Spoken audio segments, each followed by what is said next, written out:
Last month, my girlfriend and I decided to take a trip to visit her family. After searching various travel sites, we decided the best and cheapest way would be to take an overnight train to Boston. There was a train that left Washington, D.C. at 8:32 p.m. and arrived in Boston at 5:17 a.m. from an off-brand railway called Quick Track. The entire trip would cost us $120, which was dirt cheap. It turned out to be the worst decision of our lives.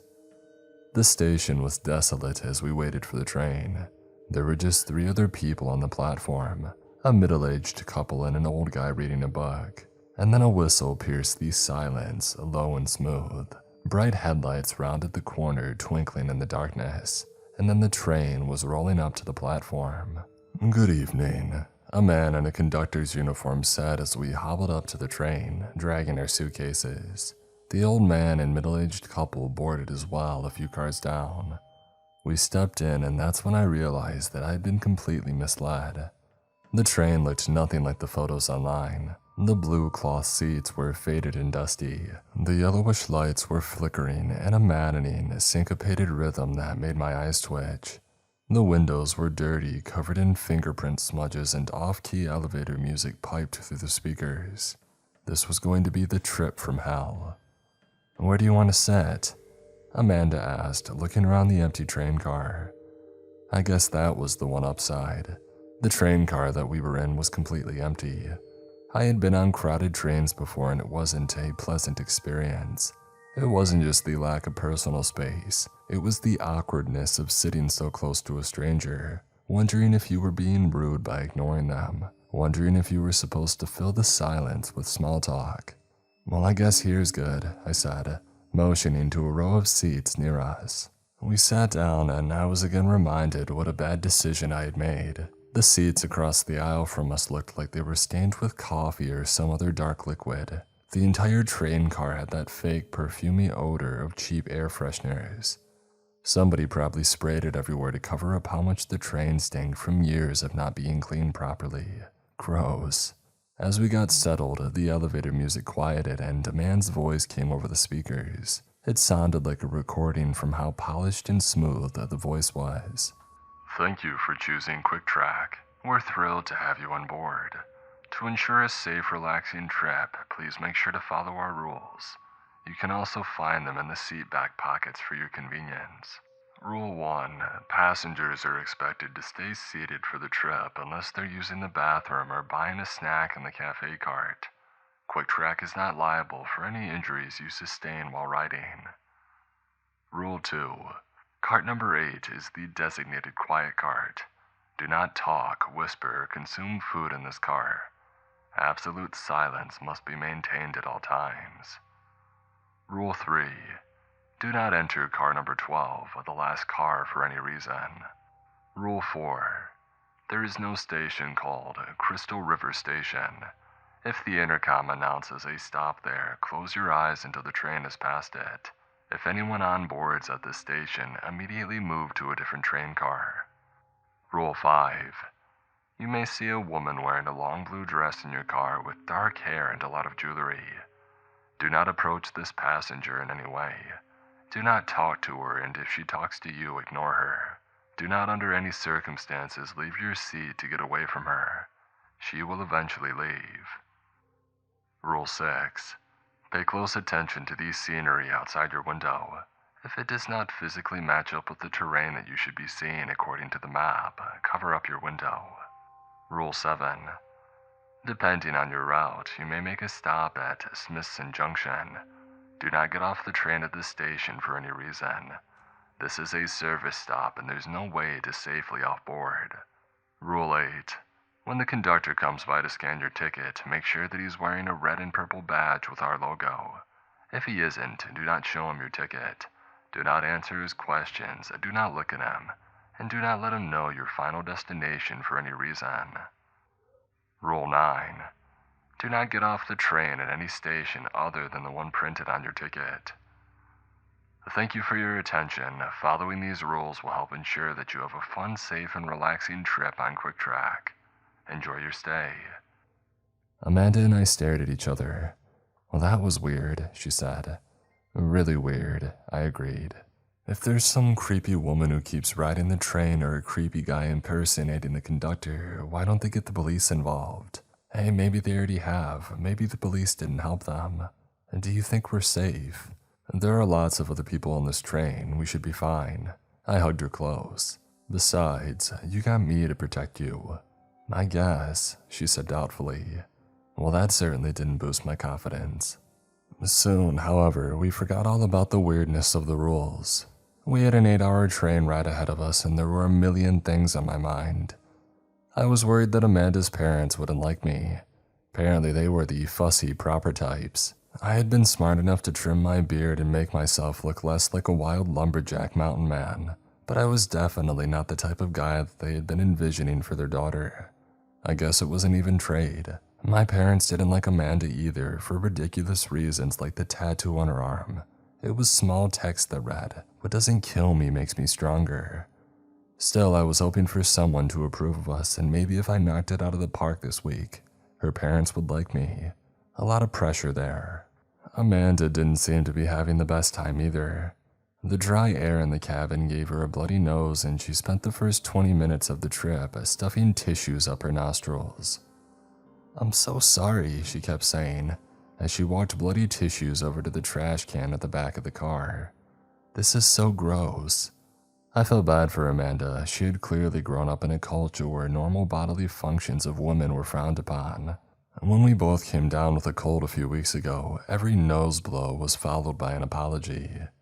"Do you want to watch something?" Amanda asked, once her nose had stopped bleeding. "Sure." And then things suddenly got better. Since we were the only ones in the car, I wrapped my arms around her and I gave her a kiss. She snuggled her head against my shoulder. We picked a movie and turned the volume all the way up on our laptop. For a while, it was like our own private movie theater, rocketing through the darkness at 100 miles per hour. And then I heard someone cough behind us. My brain barely even registered it at first. It was a natural sound, something that you would expect to hear in a train around people. But of course, it wasn't natural, because the train car was empty. I glanced back.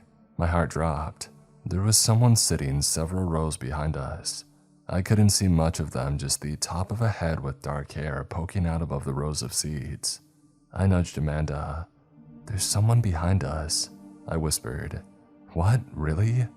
She glanced back and then poked her head a little into the aisle to get a better look. "Did you hear them come in?" I asked. No. We had had the volume up high on the laptop, that was true. Still, the doors that led between the train car and the vestibule were loud. They made a very recognizable rattling sound, and I think that I would have heard it over the movie. I hadn't heard any footsteps either, or the rolling of a suitcase. Besides, the train hadn't stopped anywhere since we had gotten on. Maybe this person was just switching seats, or coming back from the cafe car. Still, it was weird. Amanda turned the volume down on the laptop and we continued watching the movie. I threaded my arm out from around her shoulders. This wasn't our own private movie theater anymore. About 20 minutes later, I heard something else. The soft sound of a zipper being pulled. Reflexively, I glanced back and my heart started to pound. The person was now only 2 rows behind us. I nudged Amanda silently and pointed. She glanced back and looked at me with wide eyes. "What are they doing?" she whispered. "I don't know." I leaned over Amanda, who was in the aisle seat, so I could get a better look. I couldn't see much. An arm, a shoulder, and a long lock of dark hair. I couldn't see her face. Her shoulder was clad in a light blue sleeve, and there were several bangle-style bracelets around her wrist, including one that was designed to look like a thin gold snake. I hadn't heard her move closer to us. I guess she just decided to move seats for some reason, I told Amanda. But inside, my stomach was twisting.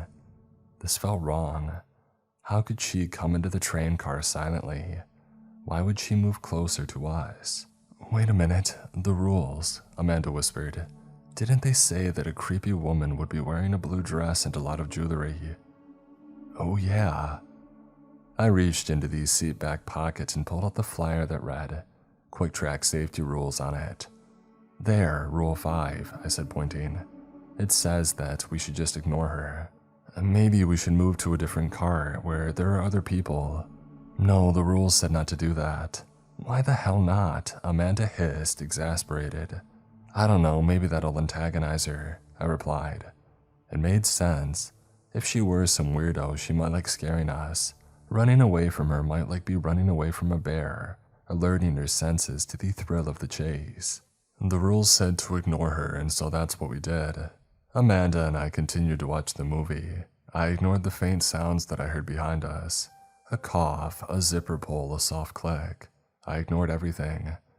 At one point I thought that I felt a puff of warm air on my arm, through the gap between the seats, but I shut my eyes tight and I told myself to ignore it. About a half hour later, the ambient sounds had stopped. Holding my breath, I glanced back. The woman was gone. Relief flooded me. I didn't realize how much tension I had been holding until that moment. My muscles relaxed and I settled further into the chair. When the movie ended, Amanda and I decided to try to go to sleep. She pulled out her neck pillow and closed her eyes, and with 10 minutes, she was out. I, however, couldn't fall asleep. I gave up and I looked out the window.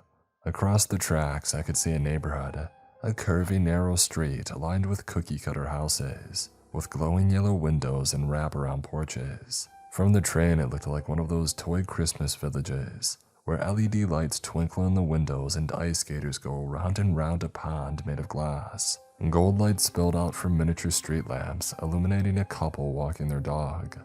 A car pulled into a driveway, taillights glowing red. And wait. There was someone standing in the cul-de-sac, illuminated by the red glow of the taillights, watching us go by. Before I could get a closer look, the entire scene was gone, a dark strip of forest in its place. Well, that was weird.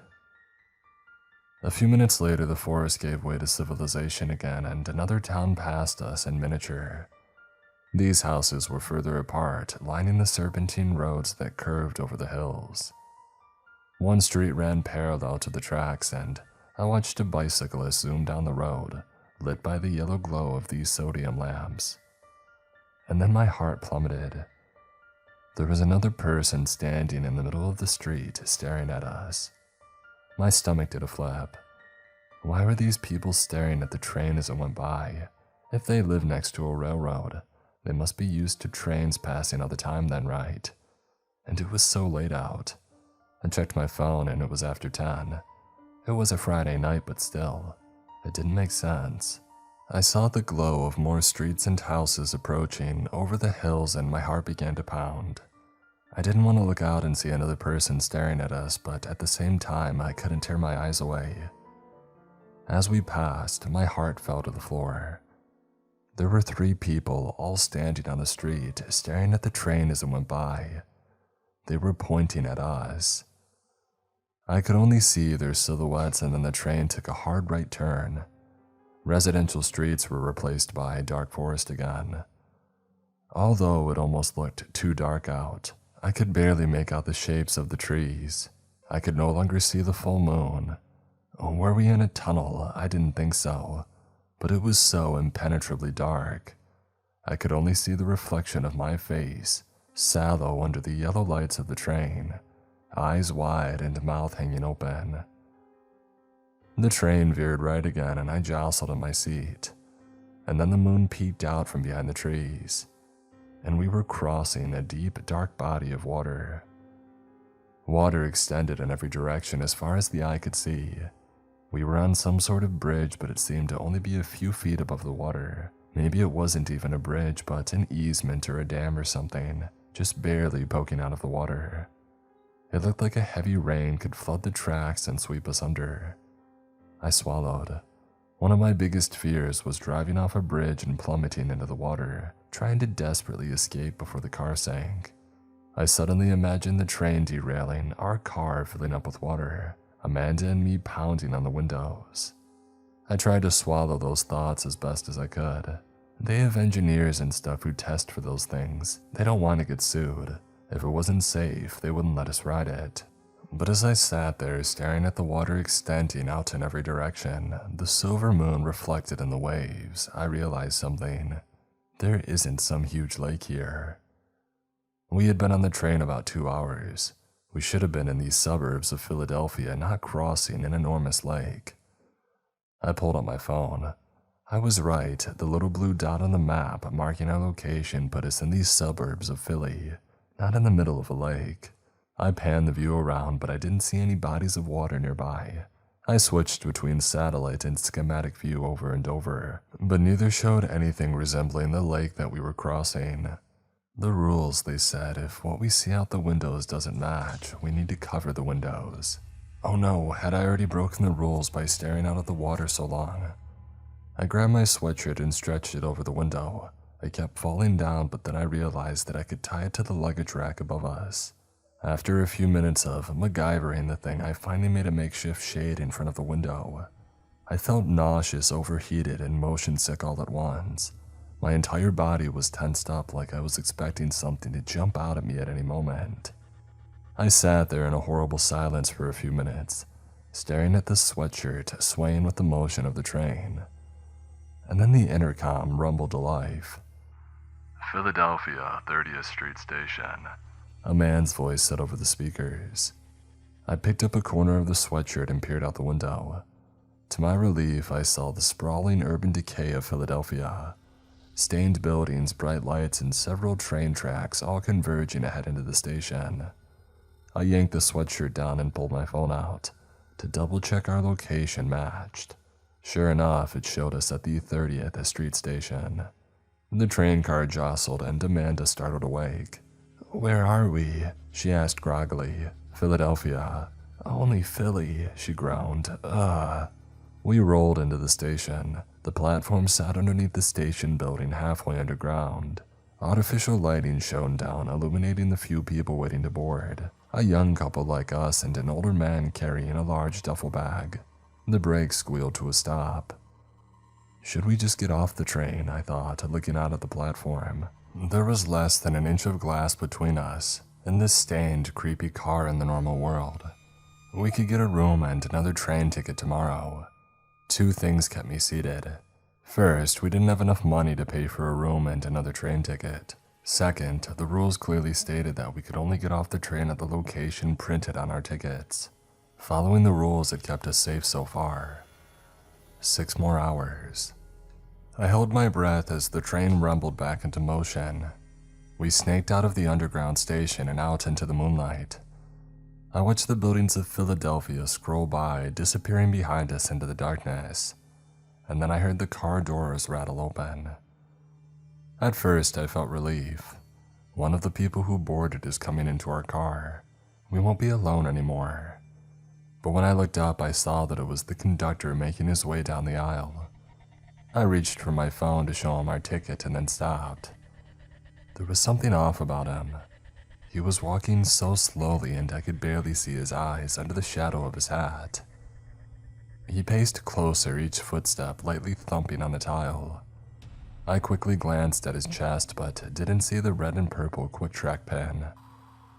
"Don't look at him," I whispered to Amanda. "I don't think that's the real conductor." "Should we get up?" she whispered back. "Go to a different car." I nodded. The other cars would have other passengers, witnesses, and the rules didn't explicitly forbid running from the fake conductor like they did the woman in the blue dress. I squeezed Amanda's hand. "Come on, let's go." We stood at the same time staring at the floor, careful to not even glance at the man. I stopped dead. Blocking our path was a pair of black men's shoes. The fake conductor was already here, standing right in front of our seats, blocking our way. "Tickets, please," he rumbled in a low voice. I kept my eyes on the floor. Should we push past him? The rules said don't look at him. They didn't say don't touch him. Don't make physical contact with him. I frantically weighed the options in my head. "Tickets, please," the man said again, his voice impatient. Amanda gripped my hand so tight that I could feel pins and needles creeping over my fingers. And then suddenly, she yanked me forward. We stumbled past the conductor, his body bumped against mine, and a shudder of revulsion went through me. And then we were out in the aisle, and we both broke into a run towards the front of the car. The doors opened, and then we were in the near darkness of the vestibule, the metal floor jostling underneath us. I wanted to look back to see if he had followed us, but I didn't dare. The rules said not to look at him, and I wouldn't look. We made it to the next train car. Relief flooded me as I saw it wasn't empty. There was somebody sitting up by the front. Amanda and I collapsed into our seats, hearts pounding wildly. "I don't think he followed us," I said. "I don't hear anything." "Yeah, me neither." The two of us sat there panting, trying to calm down. Maybe we should get off at the next stop," she said. "The rules said that we can't. And who even knows if the rules are meant to keep us safe? Maybe whoever wrote them wants to trap us here." Chills ran down my spine. I hadn't considered that. "Okay, maybe," I said finally. We fell into a tense silence, filled with the mechanical hum of the wheels underneath us. I stared straight ahead. This entire trip was probably the weirdest thing that had ever happened to me. Part of me didn't even believe it. It felt like some sort of weird dream. The weird passenger woman and the fake conductor could be explained, but the lake that we had passed over when we were supposed to be in the suburbs, I couldn't. I hadn't told Amanda about that. I didn't really want to. I stared straight ahead, trying to process everything, trying to figure out what would be the safest move. And then I noticed it. The person several rows in front of us. I could see the top of their head, but right above the seat back, there was a strip of something pale. Their forehead. Was the person sitting there facing us? As I stared at them, they began to move. The head slowly inched up. It was a forehead, and then two dark eyes staring at us. Every muscle in my body froze. I grabbed Amanda's arm and pointed. She gasped, eyes wide. As the person stared at us, their hands reached up to grip the seat back, and I noticed several gold bangles on their wrist. It was the woman, the passenger that we were supposed to ignore. "Run," I whispered. We got up and leapt into the aisle, turning towards the car that we came from. But no, the fake conductor, he was right there, curled up on the seats right beside us, waiting for us, hiding from us. He had a horrible grin on his face. We turned on our heels and ran the other way. I could hear his footsteps right behind us, getting closer and closer. I could see the woman in the blue dress, sidestepping to intercept us, a smile on her face. I averted my eyes, focusing on running as fast as I possibly could. I made it to the front of the car. The doors rattled open. Amanda was only a few steps behind me. She ran in just a moment before the door rattled shut behind us. Without a word, we stumbled through the tilting, jostling vestibule and made our way to the next train car. To my enormous relief, there were several people in this car. "Help!" I shouted. There are people back there chasing us." But my voice died in my throat as I saw the sign hanging from the ceiling. Quiet car. The rules said absolute silence was required in the quiet car. The dozen or so passengers stayed still in their seats. They didn't turn around. I took a tentative step forward. Amanda followed me hesitantly. Maybe it was okay. Maybe they didn't care that we had made noise. Maybe the weird woman and the fake conductor wouldn't follow us. Maybe everything was fine. I repeated this lie again and again in my head. We passed the first row of benches. There was an old woman sitting at the window seat, but she wasn't reading or anything. She was staring at the seat in front of her. I averted my eyes and continued forcing myself down the aisle. A scuffing sound came from behind us. I whipped around to see movement in the vestibule window. It was too fast for me to catch whether it was the woman or the conductor, but either way, the door didn't open. For some reason, they weren't following us. I turned back around and my heart fell through the floor. All the passengers in front of us were now leaned into the aisle staring at us, but there was something horribly wrong with them. Their skin and hair had a grayish tint to it, like all their color had been desaturated. Their eyes were the only thing brightly colored. They were severely bloodshot, bright red veins popping through the white. They didn't move. They just stared at us, still as statues. I glanced back and froze. The old woman behind us was now leaning into the aisle too. Her head was only about a foot from my body and her face tilted up to look at me. Her skin was grayish and pale and thick red veins branched through her eyes. The woman and the fake conductor still weren't following. Were they even afraid of these things? When I finally wrenched my eyes from the woman behind me, all the people in the quiet car had moved again.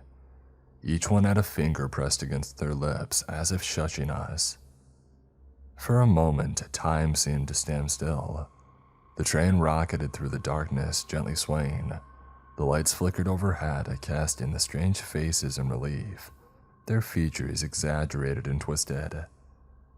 They stared at us, still as statues, hair slightly swaying with the movement of the train. And then we ran. I felt hands clawing at us, trying to drag us back, but I didn't dare look down. I focused all my energy on running, on keeping Amanda's hand locked tightly in mine. For a moment she let go and I thought that I had lost her, but then I felt her hand in mine again, and that was the motivation that I needed to push myself faster and harder. My legs were burning, my heart was beating painfully in my chest, but my eyes never left the door in front of us. We burst into the vestibule, swaying wildly within the movement of the train, and then we leapt into the next car. The terror shattered in an instant. We were standing in the cafe car, but everything seemed normal. There were people, an old guy eating a sandwich, spilling bits of lettuce on his shirt, a young couple sharing a soda in a booth and giggling, a middle-aged woman buying chips at the counter. I glanced back. No grayish people with bloodshot eyes shushing us. No woman in a blue dress, no fake conductor. From what little I could see through the window, the vestibule was empty. No one had followed us. What the hell? "Can I help you, sir?" I looked up to see a skinny teenager behind the counter looking up at us, and then his smile faded. "Are you okay?" I thought about telling him everything that happened, but what if he was in on it? Clearly the people running the train knew about the fake conductor and the woman in the blue dress and the people in the quiet car. They were in the rules, yet they still chose to let us on board. Maybe Amanda was right. Maybe the rules weren't designed to protect us. Maybe this was all one big game. "We're fine," I told him before sitting down in one of the booths. My entire body was shaking. I felt like I was going to faint at any moment. Nothing made sense. How did the fake conductor even get in the car behind us? I didn't hear him. He must have slipped in right after us and then hid in the seats. And the woman, how did she slip past us into the car in front of us? Wouldn't we have seen her? Unless they aren't people. A little voice in the back of my mind said, "We have to get out of here," I whispered to Amanda. "We can't, the rules said not to," she replied. "Oh, forget the rules, this is seriously messed up. What's the next stop, Trenton?" I tried doing some math in my head, figuring out how long we would have to stay on before the next stop. Less than an hour, I was sure of that. Maybe 30, 40 minutes. "We can't get off the train until Boston, you know that," she said, more firmly this time. "But you were saying it yourself back there, that the rules might be meant to trap us here. Hey, we'll be fine until the morning. Look, how many people there are in here. None of them are dead, now are they? We wouldn't know if any of them were dead. They would probably throw the body overboard. Survivorship bias." We were getting strange looks now. The girl who had been giggling with her boyfriend was now staring at me, her dark eyes wide. She whispered something to her boyfriend, who gave me a warning glare. "Look, let's just call the police." I pulled out my phone. I had service. I could call 911 right now, tell them that we were on the train and that we were in danger. The police could meet us at Trenton. Whatever the rules said, it didn't matter. I started to dial 911. The line rang 3 times before a woman picked it up. Holding my hand over my mouth so no one else could hear what I was telling her, I described what was going on in the train and how we were in danger. I left out the things that didn't quite make sense, like the lake. When I had finished, the woman on the other end of the line asked me a single question. "You said a quick track train." "Yes." "Sorry, we can't help you." And then the line went dead. I stared at my phone, the blood draining out of my face. They said that they couldn't help us," I said in a squeaky voice, still staring in disbelief. "I'm gonna go get a Coke," Amanda said. "I need something. You want anything?" I shook my head, still reeling. How could Amanda be so normal about this? She seemed a little nervous, but not totally freaking out inside like I was. The woman, the fake conductor, all those people in the quiet car, that looked like there was something wrong with them. I watched Amanda lean over the counter talking to the teenager working there. But then I noticed something. There was something off. I squinted, trying to figure out why I was suddenly so unsettled, why the gears in my head were screeching to a grinding halt. And then I realized what was wrong. The tattoo on her arm. The letters on the tattoo looked like AI letters, warped and misshapen, not spelling any real words. It was a jumble of loops and glyphs. I rubbed my eyes.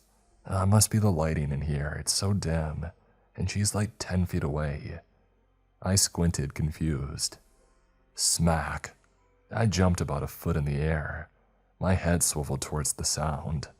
No, no, no. The window in the vestibule door. Amanda's face was pressed against it. Blood was smeared across her cheeks and her mouth was open in a silent scream. I looked back at the Amanda at the counter with the warped tattoo. She was staring at me, smiling. I jumped out of the booth as the other Amanda started towards me. I scrambled towards the door. "Amanda! Amanda!" I screamed. Just as I got to the door, her body was yanked backwards. All that was left on the window was a smear of blood. The door didn't open. I pried my fingers into the gap and pulled with all my strength. Slowly, inch by inch, it began to budge. As soon as it was open wide enough, I wedged myself through, and as soon as I was in the vestibule, I realized what was wrong. It was filled with cold, gusting air. The door was open. The fake conductor was holding onto Amanda's arm, and she was hanging halfway out of the train. Her other arm pinwheeled in the wind, desperately trying to claw for purchase. I lunged for her, but the fake conductor slammed me back.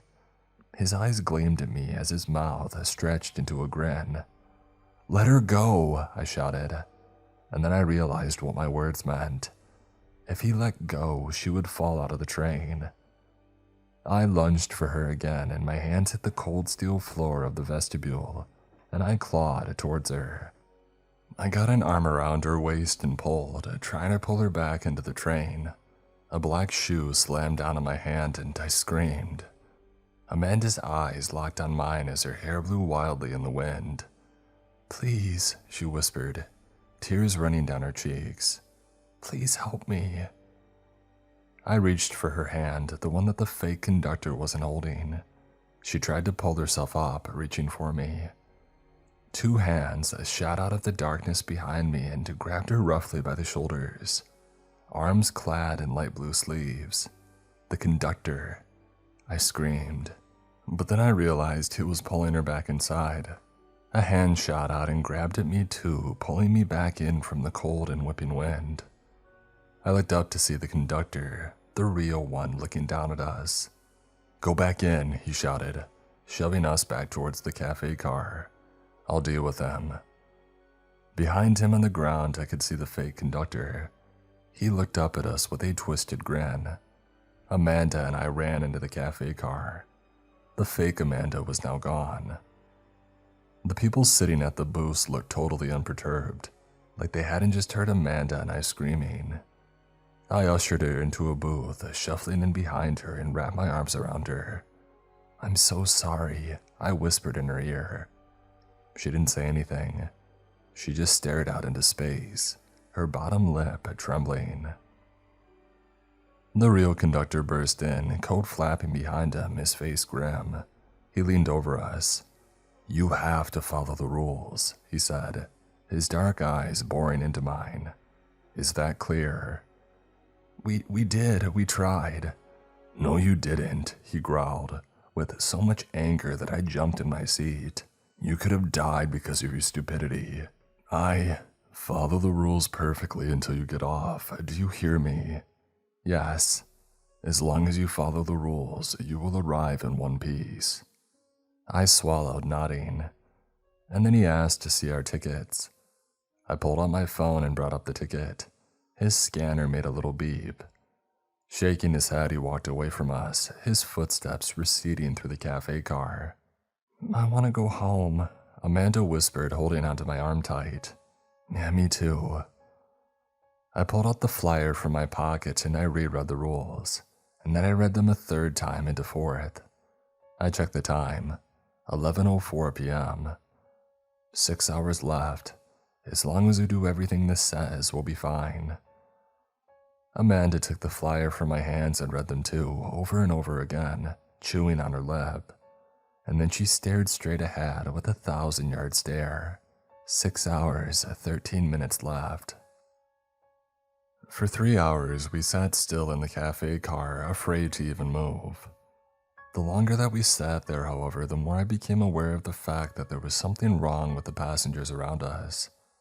The man eating the sandwich seemed to chew it in strange movements, like he didn't actually know how to properly eat. The young couple that was looking at us earlier were talking to each other in strange, hissing whispers. And strangest of all, the reflections of the other patrons seemed slightly warped. It almost looked like a filter or an illusion had been applied to their faces, but it wasn't sinking quite right in their reflections. But the rules didn't say anything about them, and they didn't seem to be bothering us. The real conductor came by once to check on us and give us another stern warning about the rules. All hell broke loose, however, at 2:27 a.m. The intercom rumbled to life above our heads. "Approaching Crystal River Station," a man's voice said. It was staticky and garbled, unlike the other announcements. "That was the station in the rules, wasn't it?" Amanda asked. "Yeah, we're supposed to close our eyes, I think." I glanced over to the rules again just to be sure. We closed our eyes tight. The brakes squealed underneath us and we rolled to a stop.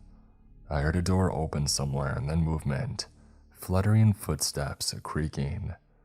Instinctively, I was dying to open my eyes, but I didn't. Cool air wafted into the train car along with a strange, sickly sweet scent, like something rotting mixed with something artificially sweet and flowery, almost like the perfume odor that we had smelled when we first got on the train. The air also felt heavy and damp, like after a heavy rainstorm or within a basement or a cave. It made my stomach turn, but I forced myself to concentrate on keeping my eyes shut. And then I felt it, a warm puff of air against the back of my neck.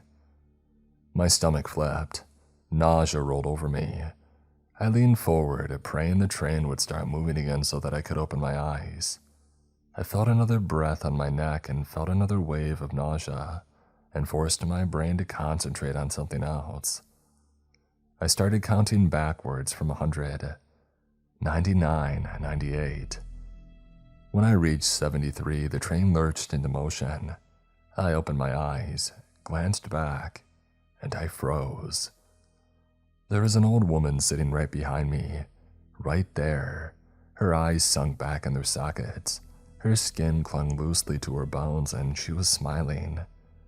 Rows of yellowish, rotted teeth glinted back at me. "Brian," Amanda said, snapping me out of it. And then I realized she had gone on at the Crystal River stop. The rules said if that happened to move to a different train car immediately. I jumped out of my seat. They didn't explicitly tell us not to look at or interact with the woman, but that was implied, wasn't it? I grabbed Amanda and we started for the front of the cafe car, but the woman leapt out of her seat, sidestepping in front of us and blocking our way. Despite her age, she was 6 feet tall and incredibly thin. The lights began to flicker overhead, and in the moments of darkness, her face looked more like a skull. Her lips quirked into a smile, and she reached into the folds of her dress and pulled out a curved dagger. "When life is created, you must pass away," she said in a throaty rasp. Her eyes looked past me at Amanda. "Your blood has already forged your replacement. Now is your time." She lifted the dagger in the flickering light. We turned around and ran. I knew that we would be running back to the quiet car, but we didn't have a choice. The old woman followed us in slow, deliberate steps, a dagger raised. As we ran, the landscape outside flashed by. I saw strange things. Cavern walls stretching up towards the sky. A river cutting through the rock, crystal clear, glistening in the moonlight. Something clicked in my mind. Suddenly, Crystal River, River Styx, the underworld, the old woman who resembled death. All of these things flew through my mind as we scrambled into the vestibule, panting. And then we were standing at the door to the quiet car. Amanda glanced back at me, giving me a questioning look. I turned to see that the old woman was almost at the door, her dagger raised above her head. "We have to," I whispered to Amanda. "We just have to make sure to stay absolutely silent." She nodded. The door opened. The inhabitants of the quiet car had returned to their seats. They stared straight ahead, not looking at us. As long as we were perfectly silent, they would probably stay that way. At least I hoped that that was the case. I tiptoed down the aisle following Amanda. My shoes made the softest, tiniest thumps on the linoleum, but it didn't seem to draw attention. I glanced back to see the others looking straight ahead, paying no attention. But then it happened. I saw it in slow motion. Amanda's left foot smacked against one of the seats, and then her body twisted forward, arms flailing in front of her, scrambling for purchase. She fell flat on the floor. Her body made a loud thump. When I looked up, every eye was on us. "Oh no, no, no." I grabbed Amanda by the arms and hoisted her up, and then we ran for our lives. I could hear them moving behind us, but we kept running. We got to the end of the car, stumbled across the vestibule, and ran into the next car. I glanced back. They were following us. "Keep going," I shouted. We ran through car after car, but in the end we were trapped. We were in a 1,000-ton hull of steel rocketing through the night at 100 miles per hour. Jumping off the train would mean certain death, even if we could somehow get the windows open. And even if the train miraculously decided to stop right now, the rules said that we couldn't get off at any station other than our own. We were trapped. I glanced back at the people. They had entered the car, but they were frozen in their spots, mid-run, staring at us. Wait a second. I grabbed Amanda by the arm and turned around, so that I was walking backwards. They continued to stay frozen. "I think they can't move when we're looking at them," I told her. It seemed true. They didn't move a muscle as they stared at us with bloodshot eyes, hair gently swaying. The two of us walked backwards, slowly, carefully, keeping our eyes on the horde. But then my back hit something, the door to the next car. I glanced back and realized that we had made it to the last car, the one that we weren't supposed to enter. Yellow tape crisscrossed the door reading, "Caution." A sign right under the window read, "Keep out," in bold red letters. Cracks spiderwebbed across the surface of the window. The train car beyond was totally dark. "What now?" Amanda whispered, squeezing my hand. "I don't know, keep your eyes on them for a second, okay?" I cut my hands over the window and peered into the car. All of the lights were out. In the darkness, I could make out the vague contours of chairs, windows, an aisle threading down the middle, but it was incredibly dark inside. I couldn't tell whether anybody was in the car or if it was empty. "The rules said not to go in," I said.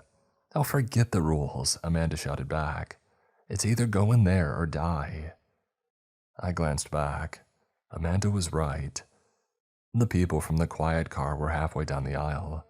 Some were on the floor, crawling on all fours, pale fingers splayed out across the linoleum, heads tilted upwards to look at us with bloodshot eyes. Others were crouched in the surrounding seats, peering up at us from over the seatbacks. A few stood in the vestibule, peering hungrily at us through the window. We only had one option. As long as we're looking at them, they can't move, so we have to stand here for the next 3 hours and stare at them. I don't know if I can, she replied, her voice wavering. I'm so tired. I know, but we have to do it to survive, okay? Keeping my eyes on them, I led us to the nearest seats and sat down. I leaned into the aisle, staring at them, statue still. You can rest, I told Amanda. I won't take my eyes off them. You can't, she whispered. Just rest. Seconds ticked by, and then minutes. Every time that the train swayed, the people did too, just barely. Their expressions never changed, eyes too wide, some of them grinning, but I could tell that they were alive because every so often they blinked. And then about 10 minutes into it, the unthinkable happened. The lights flickered overhead and went out. And the darkness was immediately filled with the sounds of them pawing across the aisle, stumbling and running, desperately clawing their way toward us. Our options narrowed to one. I yanked Amanda out of the seat with me, opened the door, and we careened into the vestibule. The metal plates of the floor slipped and shifted underneath us. Trees and grass blurred past us through the windows. The wind rushed in our ears. I ran to the door and pried it open, and then we slipped through. We were in the final car. We were breaking the rules. I heard the thwack of the horde's bodies hitting the door behind us. They weren't following us. Even they feared the final car, apparently. They wouldn't dare enter. I had most certainly decided our death. But hopefully it wouldn't be as painful as being clawed apart by whatever they were. The car was dark. I fumbled into the first seat, pulling Amanda with me. The two of us sat in the darkness, the silence. And then I heard it. Drip. The sound of liquid hitting the linoleum floor, coming from somewhere behind us. Do you hear that? I whispered to Amanda. She nodded in the darkness. My eyes were slowly adjusting to the darkness. I could make out the vague outlines of the seats in front of us, the darkness of the windows. Pitch black again, no lights, no buildings, no sign of civilization. It's like we were traveling through a pitch black expanse of space, disconnected from the rest of the world. I could see the plastic paneling around the windows, the darkness under these seats in front of us. I noticed now the car was lit by dim, yellowish lights coming from inside the paneling, some sort of emergency lighting system. I hadn't even noticed it when we had entered, only now that my eyes were adjusting to the darkness. The dripping sound continued. I slowly turned around. At first, I didn't see anything, just the empty train car, the rows of seats, the pitch black windows. But then I heard it again. Drip. And my brain was able to pinpoint the sound. There was a small puddle on the floor, dimly reflecting the light. My gaze followed it upwards, and I saw two pale fingers poking from the armrest behind us. They were covered in blood, slick, black, and glistening. Drip. I swallowed. The train car seemed to tilt and spin underneath me. There's somebody back there, I told Amanda, squeezing her arm. She leaned over me and glanced back. As soon as she saw it, she froze. Is that blood? I nodded. The dripping continued, pounding into my brain.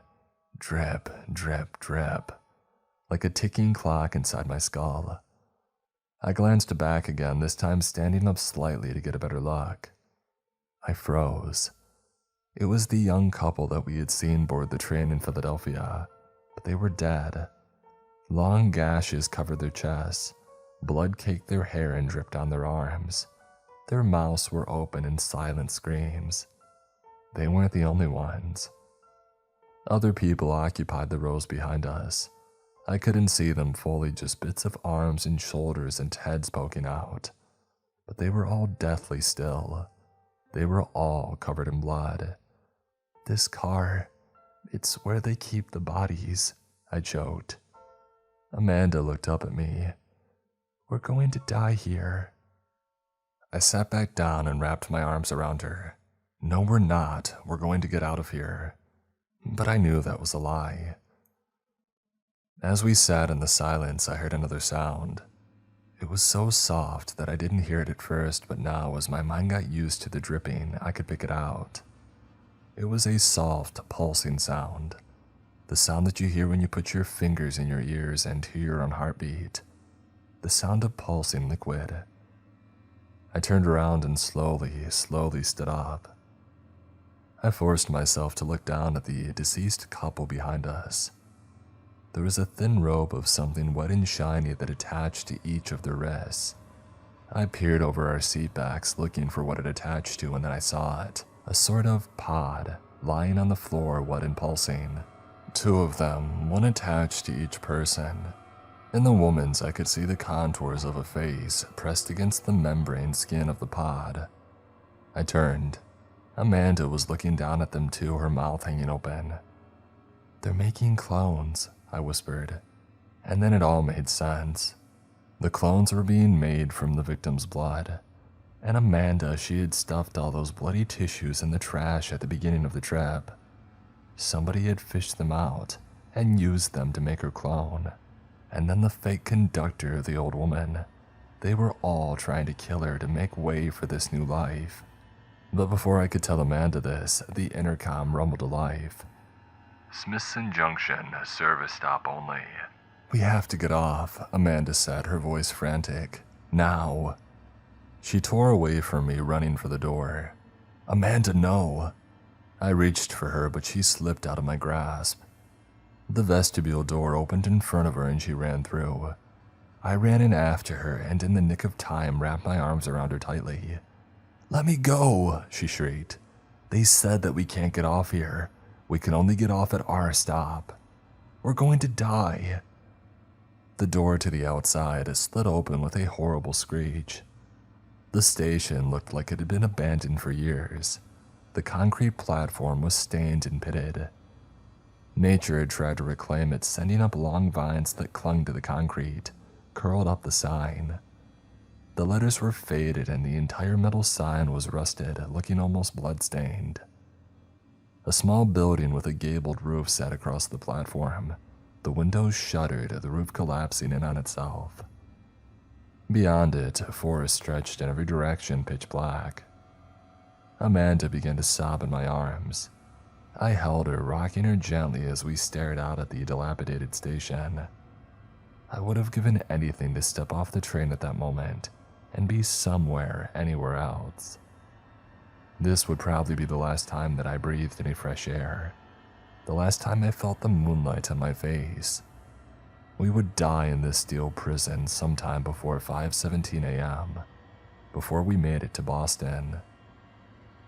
Would they ever find our bodies, or would we and all the bodies in car number 12 be buried or burned? Would the news say that we eloped somewhere, ran away because our families disapproved? Everybody would picture us living out our best lives on an island somewhere. No one would ever know that we died in the darkness of an old rotting train, screaming for our lives. "I love you," I whispered to Amanda. "Whatever happens, I love you too." The door to the train car rattled open and my entire body froze. This is it. And when I looked up, I saw the conductor. "Get off," he said. "What?" He gestured to the open door. "I said get off." "But the rules." "I'm trying to save your lives, okay?" he shouted. "Get off the car now." Amanda and I looked at each other, and then she grabbed my arm and yanked me forward. The two of us leapt off the train car and onto the dilapidated platform. Seconds later, the doors closed behind us. We ran for our lives. Across the platform, down into the empty parking lot. A single street lamp flickered above us. The forest surrounded us. A whistle pierced the silence and I looked up to see the train pulling away. I could see several people with grayish skin watching us, faces pressed against the glass.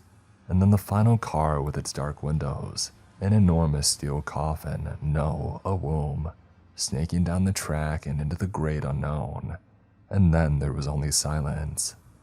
"Where are we?" I asked. I thought maybe that we were stranded in a place disconnected from reality, like the enormous lake that we had crossed. But Amanda pulled out her phone and as she zoomed out, I saw we were somewhere in Connecticut, around where we should be. She called 911 and then we sat on the cracked asphalt waiting for the police to arrive. Somewhere in the distance, I heard the faint whistle of a train. It almost sounded like a scream.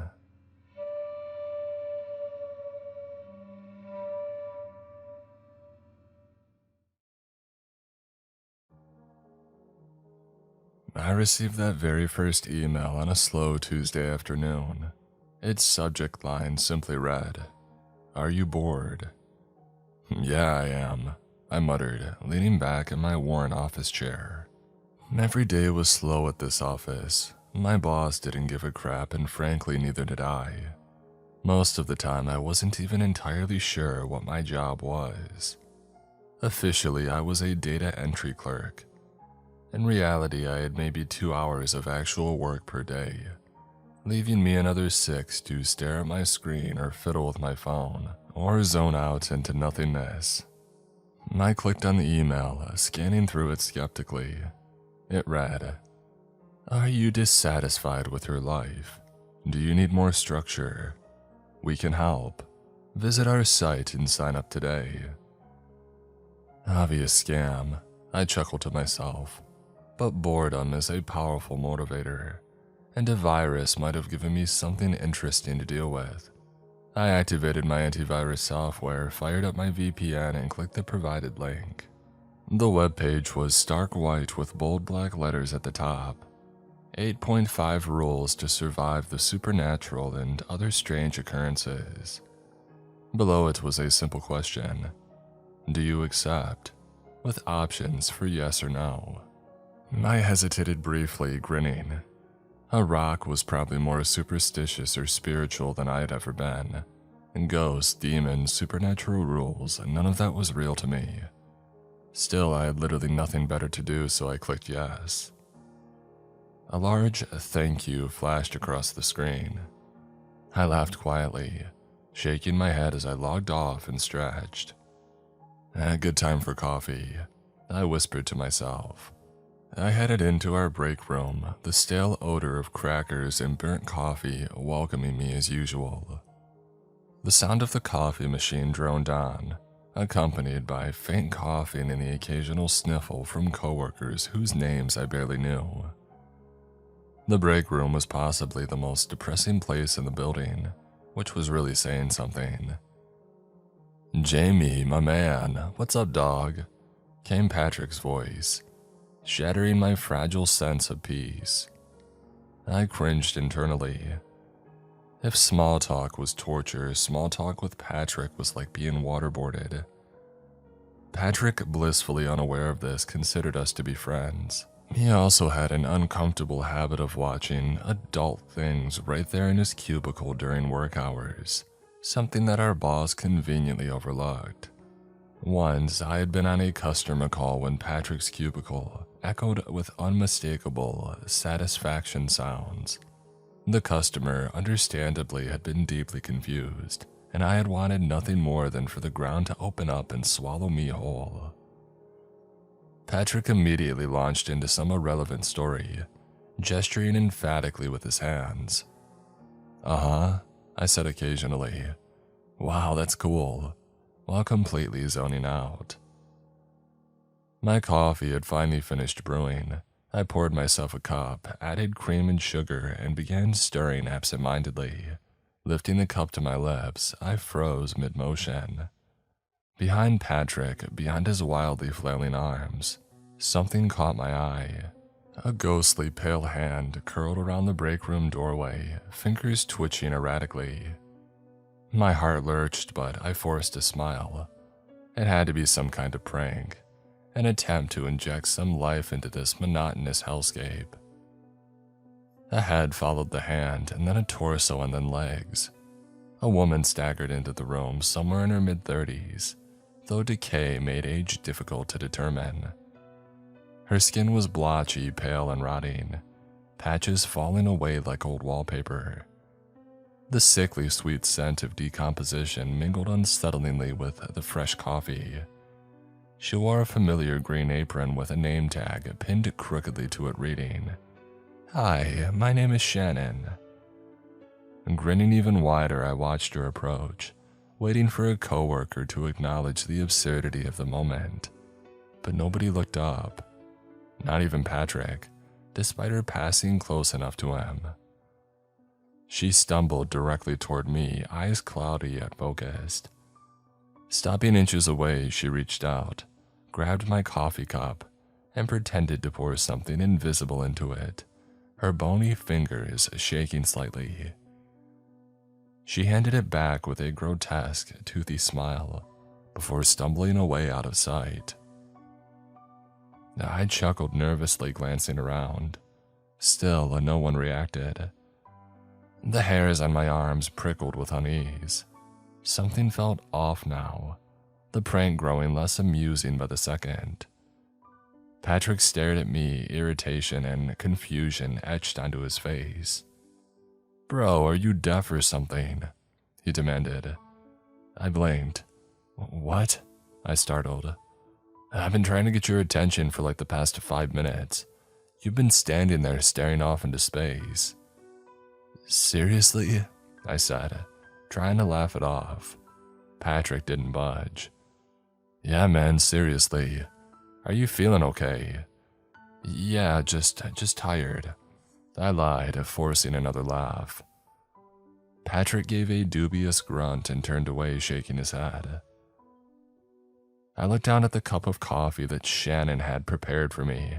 It looked normal and smelled normal, yet something tugged at the back of my mind, screaming at me to put it down.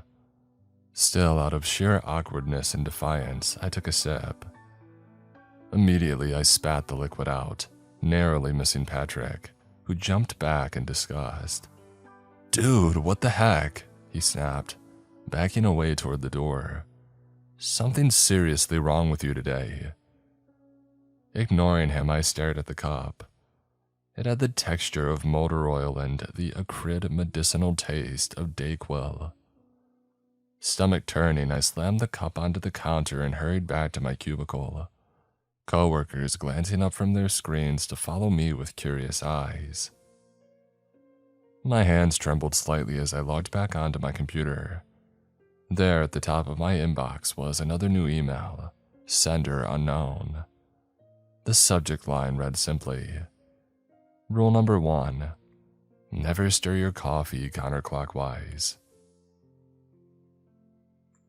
Over the next week, I adjusted my routine to accommodate rule number 1. At first, I slipped up out of sheer habit, sleepily stirring counterclockwise without even thinking. Each mistake summoned Shannon, the ghostly barista, creeping silently from dark corners, stumbling awkwardly into the kitchen. She would mutter unintelligibly while pouring imaginary ingredients into my coffee, turning it into something thick, vile, and medicinal in taste. The first couple of times it was horrifying. By Thursday, I just sighed and dumped the corrupted coffee down the sink. How do you even wrap your brain around something like this? I initially blamed hallucinations or some twisted prank by Patrick and the others at work. Maybe they slipped something into my food to mess with me. I wouldn't put it past them. But deep down, I knew this wasn't ordinary. This was something that I couldn't logically explain away. It was disturbing, but by Friday, I was an expert at stirring clockwise. That Sunday evening, as I lay on my couch, dreading another week of pointless drudgery, my phone vibrated. It was another email from the mysterious sender. I opened it, my pulse quickening slightly. Rule 2. Do not watch horror movies after midnight without covering your feet. I stared at it skeptically, almost laughing. Another silly superstition. Another harmless rule. Feeling a bit defiant, I glanced at the clock. 11:23 p.m. and decided to test it out, throwing caution to the wind. I turned on my favorite movie, John Carpenter's The Thing, purposely kicking the blanket away from my feet as the movie began. The clock rolled past midnight without me even noticing. I was engrossed, right up until the scene where Bennings was caught mid-transformation. A sudden icy tickle crawled up my feet, like tiny frozen fingers lightly brushing against my skin. Quickly, I reached for the blanket, but it was like my body had become encased in invisible ice. Panic surged through me as the sensation climbed up my calves and then to my thighs, immobilizing me in an escalating wave of numbing dread. Desperately, I managed to shut off the TV. The instant the screen went dark, warmth flooded back into my legs, the ice-cold paralysis evaporating as if it had never happened. I sat there panting, heart hammering, realizing sleep would be elusive tonight. The next day at work was rough. A sleep deprivation gnawed at my sanity, and I tried to find some logical explanation. Searching my email archives and forums yielded nothing. It was as if the original emails had never existed, wiped away clean from reality, leaving only my handwritten notes as proof. My sense of reality began leaking from my mind like water dripping from a faucet left open. Still, despite the terror, I had to admit my life had become significantly less mundane. Friday afternoon finally arrived, bringing with it the promise of 2 days free from monotonous work and Patrick's unfiltered commentary. Just as I was packing up, another email pinged on my phone. Rule 3. Avoid taking out the trash during a full moon. I stared at my screen and whispered the rule aloud, immediately looking up the next full moon exactly 2 weeks from today. I jotted it down in a notebook, determined to respect this one. Yet as the days passed by, my curiosity and boredom overtook caution, and when the full moon had arrived, I found myself carelessly carrying the trash toward the apartment's compactor, the moonlight bright and almost hypnotizing. Staring up at the glowing lunar orb, it made my problems feel insignificant. That tranquil moment was shattered by a honking car snapping me back to reality. Embarrassed, I waved awkwardly and tossed my garbage into the compactor, dramatically wiping my hands clean. I lingered, waiting for something supernatural, something horrifying. 30 uneventful minutes later, disappointment weighed on me. I began to turn back toward home when a scurrying shadow caught my attention. A small rat darting toward the compactor. I followed cautiously, shining my flashlight into the dark compartment, catching the rodent greedily nibbling on the trash. It turned, hissed sharply at the sudden beam of light, and disappeared deeper inside. Shrugging it off, I headed home, disappointed but relieved nothing worse had happened. And that relief lasted mere days.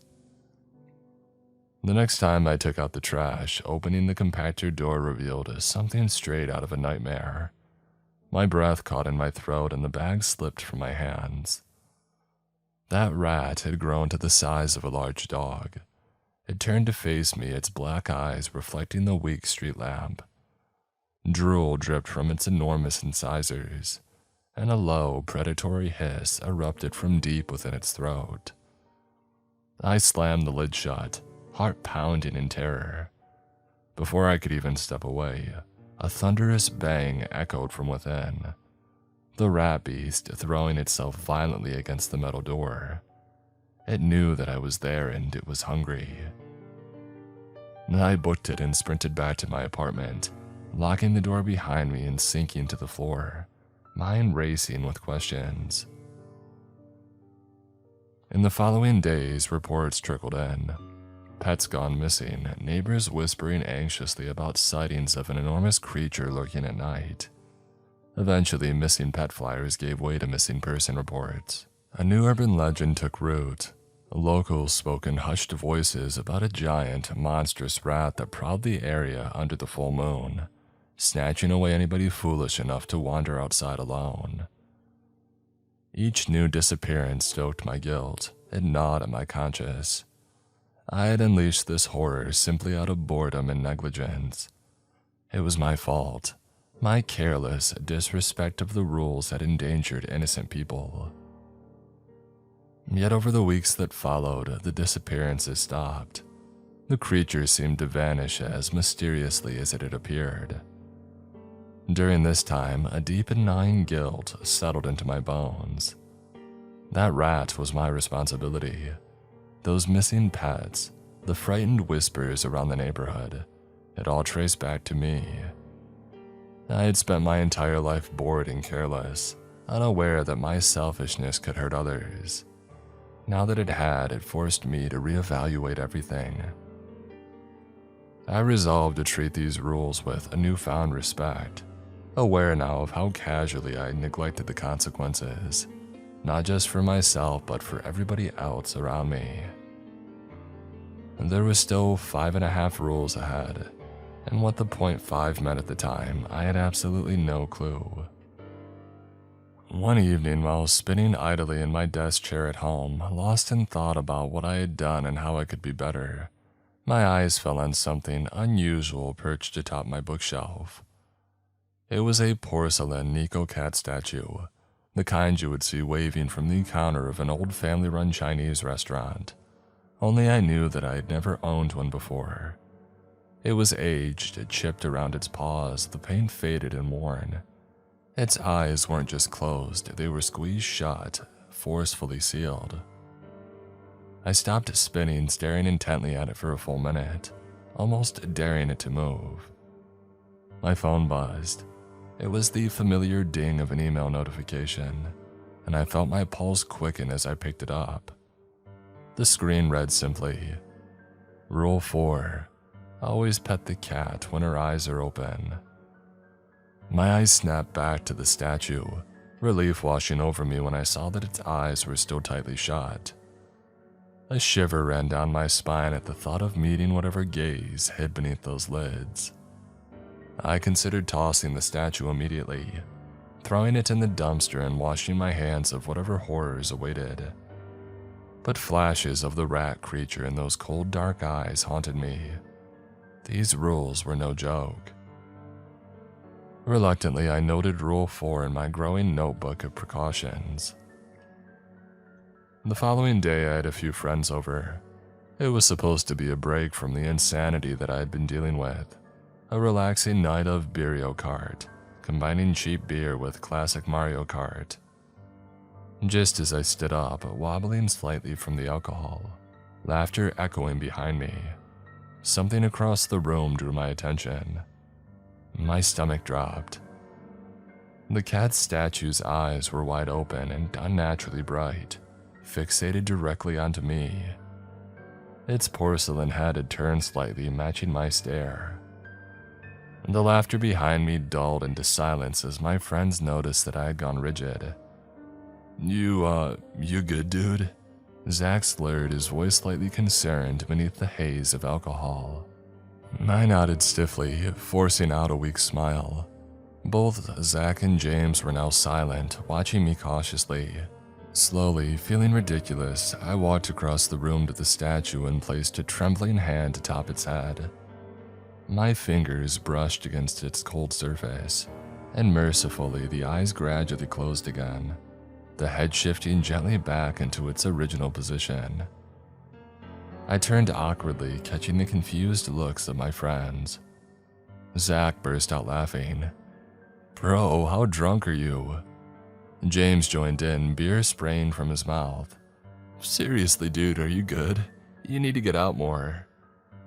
I forced out a laugh, masking my dread and embarrassment, eyes still darting suspiciously to the statue, which thankfully remained still. Over the next few days, I meticulously checked the statue, ensuring that its eyes stayed shut. In fact, the encounter with the statue kickstarted changes that I hadn't anticipated. I found myself distancing from coffee altogether, switching to tea to minimize any supernatural incidents. My nightly routine shifted as well. No more late-night TV binges, just early reading and restful sleep. I even began composting, desperately trying to avoid another disastrous incident involving the trash compactor. These rules, as terrifying as they were, had inadvertently pushed me toward becoming a better person. However, old habits were hard to shake. One morning, running late and stressed, I raced out the door without checking the cat statue. Traffic was insane, cars inching forward in frustratingly tiny increments. Anxiety pulsed in my temples as I kept glancing at the clock, the red numbers taunting my lateness. A strange sensation prickled at the back of my neck. A warm, damp breath like somebody was right behind me. I whipped my head around. Nothing. I turned off the radio, blaming it for the muffled whispers that I swore I was hearing, but silence only heightened the sensation. Paranoia began seeping in, a thick fog clouding my rational mind. Had the cat's eyes been open when I left? Had I been careless again? Just as traffic began moving though, I tried calming my breath. A small figure darted in front of my car. There was a sickening thud and a horrifying screech of tires. Brakes squealed and honks echoed as vehicles swerved around me. Hard hammering, I stumbled out to the front of my car. There, sprawled motionless on the asphalt, was the body of a small girl no older than 10. My blood ran cold. Panic gripped my chest as I kneeled beside her, gently turning her over. I recoiled, stumbling back in horror. Her face, it wasn't human. Wide, glassy, feline eyes stared up at me, her features grotesquely distorted into something cat-like, with sharp teeth protruding from her open mouth. The creature slowly began to rise, limbs jerking unnaturally. Its gaze locked onto mine as a sinister, toothy grin spread across it. Adrenaline took over. I sprinted back to my car, slamming the door shut and speeding away recklessly. Glancing in my rearview mirror, the cat girl stood motionless, her hand slowly waving as if to say goodbye. My breathing was ragged, heart hammering violently in my chest as the image of her twisted, smiling face burned itself into my memory. When I got to the office, I rushed to my cubicle, panting like a dog and feeling completely disoriented. The events of that morning kept replaying in my mind like a horror reel on loop. As I moved through the dimly lit aisles, I swore that I saw silhouettes darting between desks, dark, menacing shapes lingering at the corner of my vision, but I refused to look directly. My heart hammered in my chest, each step closer to my cubicle feeling like a step deeper into a nightmare. Finally reaching my tiny workspace, I collapsed into my chair and tucked my head into the corner, shutting my eyes tightly. For a moment there was silence, but then sounds emerged around me. Strange, shuffling movements, whispers blended grotesquely with cat-like meows, inching closer to my ears. Panic surged through me. My body broke into a cold sweat, drops sliding down my temples and splashing onto the desk. "Please stop," I muttered weakly, gripping the desk so hard that my knuckles turned white. The cubicle door swung open suddenly, and I spun around, almost jumping out of my skin. It was Patrick, who looked even more frightened than I felt. "Dude, I've been knocking for like 5 minutes," he said nervously. His eyes widened in confusion and mild horror. "Whoa, funny prank, man, very creepy."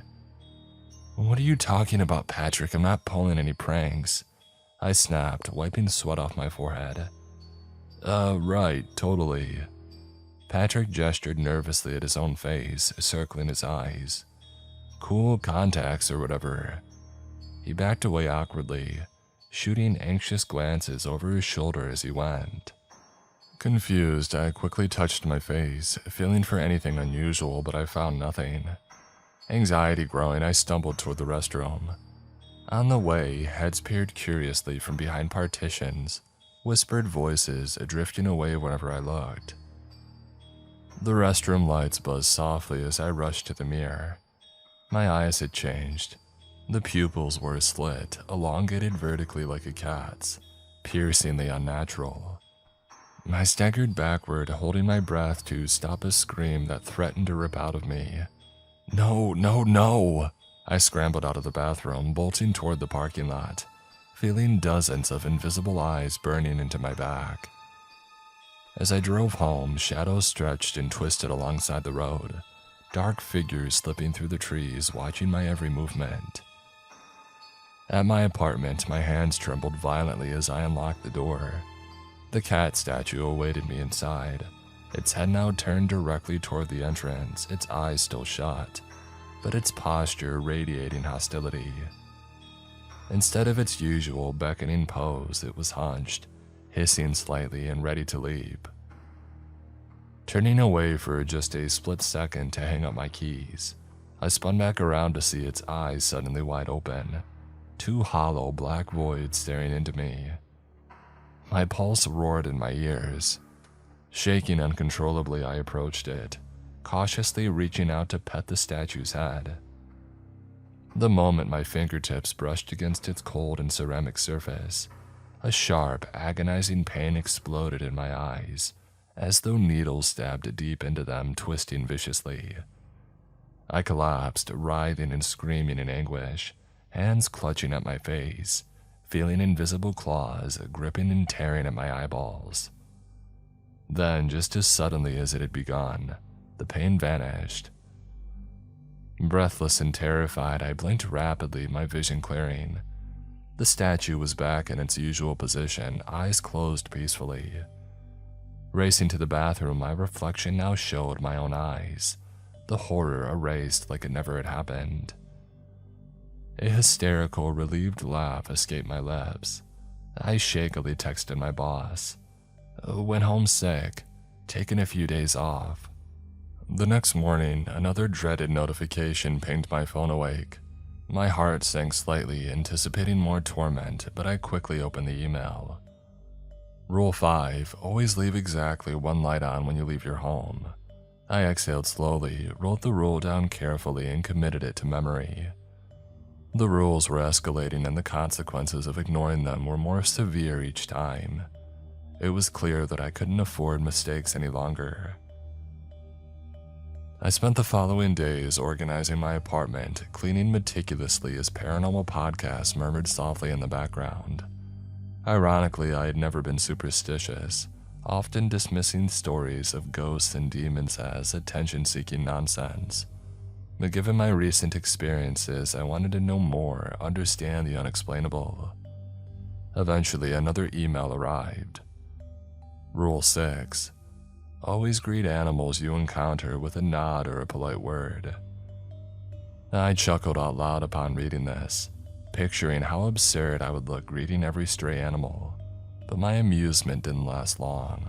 It started with squirrels and birds. I'd be strolling along, lost in thoughts, when a squirrel on a nearby fence would suddenly freeze mid-chew, its tiny head pivoting toward me in an unnatural slow motion, eyes as black as polished stones. The birds too would halt their flight, frozen mid-air as if somebody had pressed pause, until I would greet them. Only then would they resume their lives, the birds chirping merrily, squirrels scampering away like normal creatures. Even people's pets acted oddly. Once, a golden retriever on its daily walk stopped and rotated its head mechanically, staring me down with eyes so dark they seemed bottomless. "Good afternoon," I said awkwardly, causing its tail to wag enthusiastically again. The dog's owner laughed, a pretty woman around my age. "Oh, he likes you," she smiled warmly. We struck up a conversation that flowed effortlessly, and before I knew it, I had her number saved as April. This strange set of rules which had once terrified me began shaping my life into something better. My apartment was cleaner, my sleep deeper, and now even my social life was improving. For the first time in years, boredom was losing its grip on me. But just as I thought I had found some stability, another email arrived, plunging my heart into ice-cold dread. Rule 7. Avoid eye contact with any reflection during a power outage. I stared at my screen, feeling anxiety rise like bile in my throat. A shiver ran down my spine, dread pooling in my gut. Something felt deeply wrong. I packed up quickly, eager to get home and assess the situation. But as soon as I opened my door, my stomach sank. The power was out. Darkness pressed heavily against my eyes, and the shadows seemed thicker than usual. I cursed silently.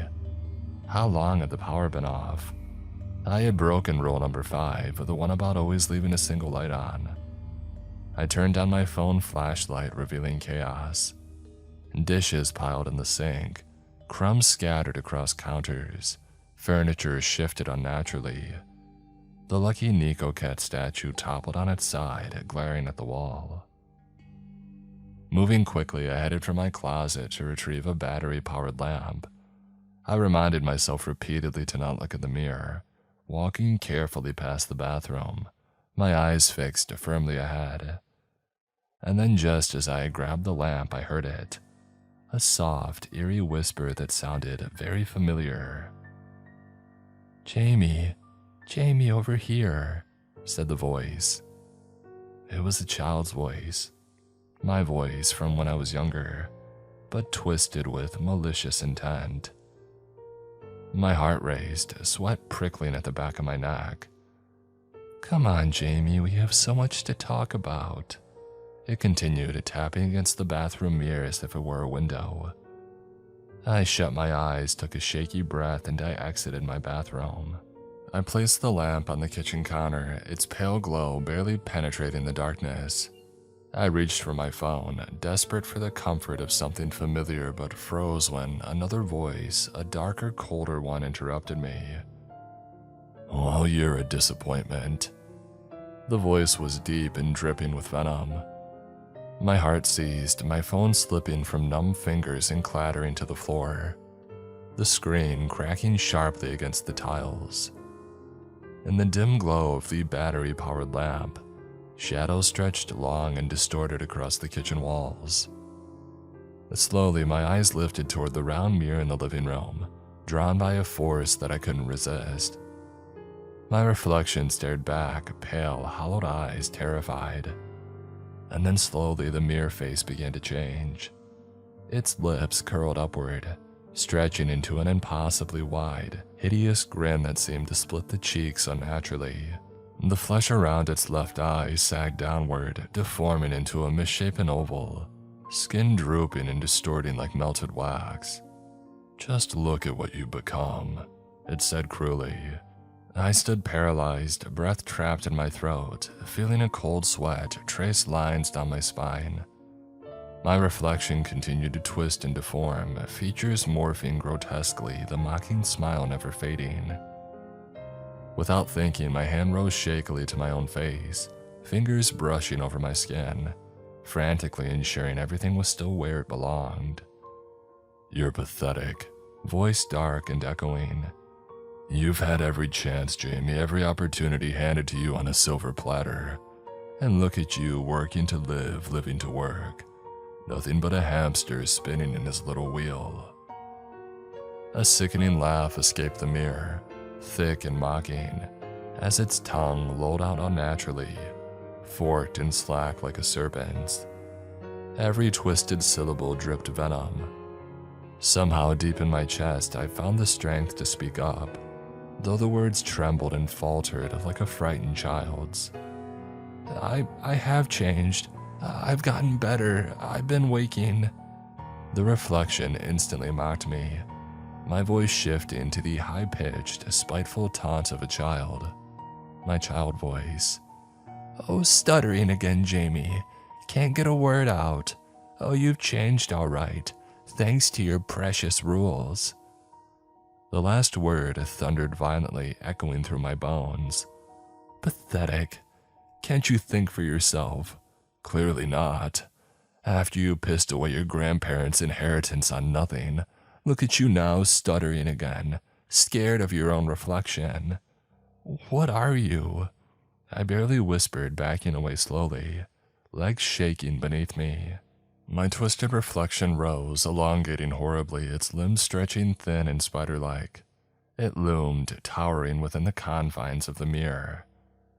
I'm you, Jamie, it hissed, drawing out each word with sadistic delight. All your sins, your regrets, your miserable existence all in one place. And I'm tired of being trapped here. Without warning, it rushed backward and slammed it violently into the glass. The mirror cracked, splintering outward as the entire wall shuddered. I stumbled back, collapsing to the floor and scrambling frantically into a corner, helplessly watching as it backed up again, readying itself like a predator for another strike. The reflection lunged once more, its distorted face a twisted mask of glee and rage, smashing into the mirror. The walls shook and thin cracks spiderwebbed outward, nearly shattering the barrier between us. It backed away, panting with an animalistic hunger. I'm sorry, I stammered desperately, barely recognizing my own voice. I've been trying, I've been getting better. Better? It mocked, viciously leaning closer. Its voice softened again, whispering intimately. You're nothing without these rules, Jamie. They're the only thing holding your worthless life together. Admit it. I curled backward, my back pressing painfully into the corner of the kitchen counter, arms wrapping protectively around my knees. My breathing became shallow, ragged gasps echoing in the claustrophobic darkness. Admit it, the reflection screamed.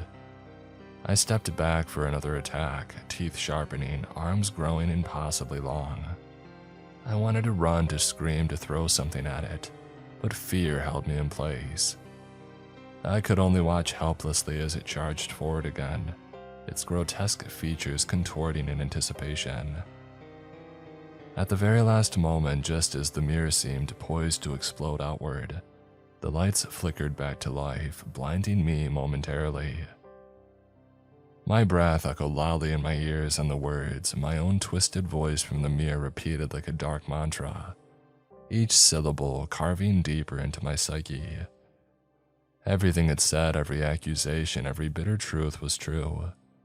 I had buried those parts of myself for years, and now they crawled beneath my skin. I spent the next hour sinking deeper into darkness and despair until eventually, I forced myself up, moving like a marionette with tangled strings. I began to clean the apartment, trying to reclaim some sense of normalcy, but it felt different now. Something else was here. It lingered in the corners and the soft creaks of doors opening and closing quietly. Footsteps whispered from the living room to the kitchen, pausing just long enough to send chills down my spine. Yet every time I rushed to investigate, nothing but emptiness greeted me. And days became a blur of anxious adherence to the rules, waiting in fearful anticipation for what horror would appear next. A notification jolted me from my thoughts one evening, and my heart skipped a beat until I saw it was just a text message from April. Relief washed over me, and I smiled as I read her invitation to dinner. Eager to escape the oppressive atmosphere of my home, I accepted and got ready quickly. Before leaving, I glanced at the cat statue. Its eyes stared wide open, accusingly and impatiently. A needy little thing, aren't you? I chuckled uneasily, petting its cold porcelain head. I'll be right back. Dinner with April was a breath of fresh air. Her laugh was genuine, her stories engaging, and as we talked, I felt a rare sense of connection. She had recently been promoted to a manager at a grocery company and was temporarily traveling to train at a distant store. The evening had passed by quickly enough, leaving us both eager for another meeting. As she drove away, I practically skipped to my car, the weight of recent horrors momentarily lifted. Back home, comfortable in bed with Carl Sagan's Cosmos illuminating softly on my Kindle, my phone buzzed. Anticipating a message from April, my grin faded as I recognized the familiar email notification instead. Dread surged as I opened it slowly, preparing my notebook with trembling fingers. Rule 8. Avoid looking out the windows after hearing an unknown animal sound. Almost as if on cue, an unnatural wailing pierced the stillness outside, an anguished blend of a deer's scream and the growl of a mountain lion. It started distant but grew louder, angrier, moving closer. Suddenly, something heavy slammed into the outside wall, scraping frantically at the window pane. The blinds rattled, my heart pounding painfully in my chest. I froze under my covers, a terrified child once again. The wailing mutated, struggling to form words. "Let me in." Each word was strained and desperate. My breath came in shallow, rapid gasps as the voice began to change, becoming softer and disturbingly familiar. "Jamie," it purred sweetly, now eerily like April's voice. "I had such a great time tonight. Let me in, babe, it's freezing out here." On the word freezing, its voice broke into a feral and guttural snarl. I didn't move an inch, clutching my covers tightly. "Oh, stay out there and freeze," I muttered, more bravado than bravery. Yet it continued relentless, cycling through voices, my mother, my sister, close friends, each imitation more accurate, more heart-wrenching, until they became indistinguishable from reality. But logic prevailed. I was on the 4th floor and there was no way my 60-year-old mother or anybody else was perched on the windowsill outside. I clenched my eyes shut, enduring the nightmarish chorus until finally, mercifully, dawn began to creep through the edges of the blinds. A silhouette lingered briefly, blocking the sunrise, and then dissolved slowly, fading into nothing. I released a shaky breath, finally rising to start the day. For months, no more rules arrived. Life took on a strange new rhythm. Oddly, these terrifying rules brought structure and even growth to my life. I broke Rule 7 intentionally once, staring into a mirror during another power outage, confronting my demons face to face, turning my fears into tools for self-improvement. I bought noise-canceling earplugs to silence whatever mimicked voices outside my window at night. Even Rule 5, though its consequences remained obscure, seemed manageable despite the random noises and occasional shadows drifting through my apartment. Perhaps I had simply gained a quiet roommate. April left town for her training and gradually our text had slowed to silence. Maybe she found somebody new or just lost interest. Whatever the reason, though, I accepted it, feeling more equipped to handle disappointment than ever before. One evening, returning home from work, an envelope waited jammed into my door. I hesitated before opening it, already feeling dread pulling in my gut. Inside, a single note read, "Rule 8.5, and whatever you do, never ever." The half-rule settled in my mind like a persistent itch, slowly eroding my sanity. Paranoia became my shadow. It followed me everywhere, whispering uncertainties into my ears. For months afterward, I had glanced nervously over my shoulder, convinced I had heard somebody softly call my name when nobody was around. Each time, I was greeted by empty air and silence so deep it felt unnatural. When I walked through the park, everybody's shadows seemed off, subtly distorted or moving at different speeds from their owners, mocking me while everyone else moved on obliviously. I would stop abruptly, staring at my own shadow, swearing it twitched or shifted, daring me to challenge its reality. I started doubting myself again. Maybe Patrick and my coworkers had been dousing me all along, orchestrating some sick, elaborate prank. Maybe I had finally cracked from the stress. But even as I rationalized, my mind spun endlessly back to that unfinished rule, driving me mad with speculation. Eventually, even this heightened state of fear grew dull, becoming just another mundane part of life. The routines formed by the rules became tedious again, color fading once more from my daily existence. As I'm sitting at my desk typing this out, another notification pinged softly on my screen. My heartbeat quickened as I clicked open the email. Just 2 simple words. Bored again? A wide grin spread across my face.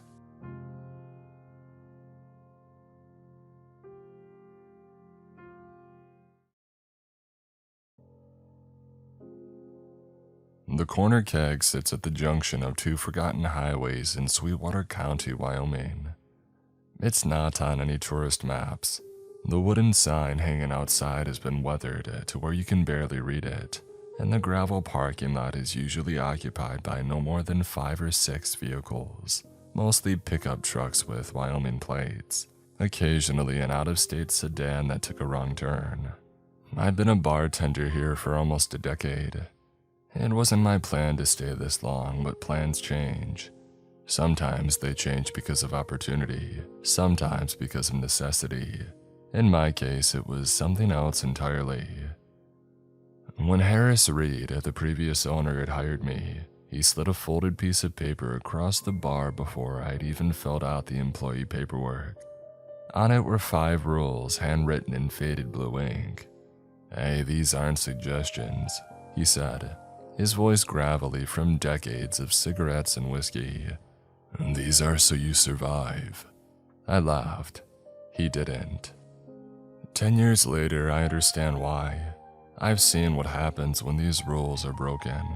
I've been the one to clean up the aftermath, and I've added my own notes to that same piece of paper which I keep folded in my wallet at all times. So let me share these rules with you, along with what I've learned about why they exist. Maybe you'll think I'm paranoid. Maybe you'll think it's all coincidence. But if you ever find yourself in this part of Wyoming and you see the weathered sign for the corner keg, you might want to keep them in mind. Rule number 1, no one sits at the corner booth after 10 p.m. on Thursdays, ever. The corner booth at the corner keg is nothing special. Cracked red vinyl seating, a table scattered with cigarette burns and carved initials of patrons long gone. During the day, it's just another spot to sit. But on Thursday nights after 10 p.m., that booth remains empty. It wasn't always a rule. When I first started, I seated people there without a second thought. Until the 3rd Thursday of my employment. It was late October, the kind of bitter cold that Wyoming gets before the snow, when the wind cuts right through you. A group of 4 college students were stopping in on their way to a camping trip. They were loud, already half drunk but harmless, 2 guys and 2 girls. The bar was unusually busy that night. A group of pipeline workers had gotten paid and most of the regular tables were taken, so I directed the college kids to the corner booth. It was around 10:17 p.m. Harris caught my eye from across the room and shook his head subtly, but it was too late. The students had already piled in, ordering a round of beers and shots. For the first hour or so, everything seemed fine. They drank, laughed a little bit too loudly, and occasionally got up to play a song on the jukebox that somehow still worked. Around 11:30 p.m., I noticed one of the girls, a petite blonde named Mackenzie, kept glancing over her shoulder at the wall behind the booth. At first, I thought she had spotted a spider or some other bug. The corner keg isn't exactly known for its cleanliness, but there was nothing there, just the wood-paneled wall with a faded print of the Grand Tetons. As the night progressed, Mackenzie's behavior became increasingly erratic. She stopped participating in conversation. Her friends tried to engage with her, but she responded with only single-word answers, her eyes continually darting to that empty wall. By midnight, she wasn't speaking at all. One of the guys, her boyfriend Connor, finally seemed to notice something was wrong.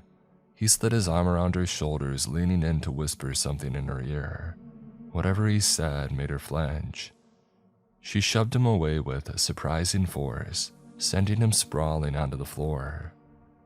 "They won't stop staring," she said, her voice oddly flat. "All of them staring." Her friends exchanged worried glances. "There's nobody there, Mac," the other girl said gently.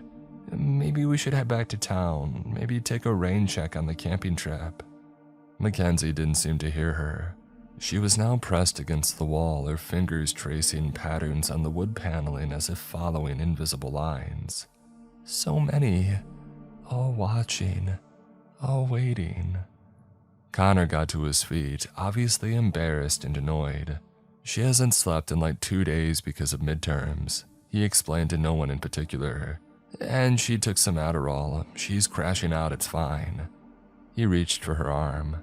"Come on, Mac, let's go."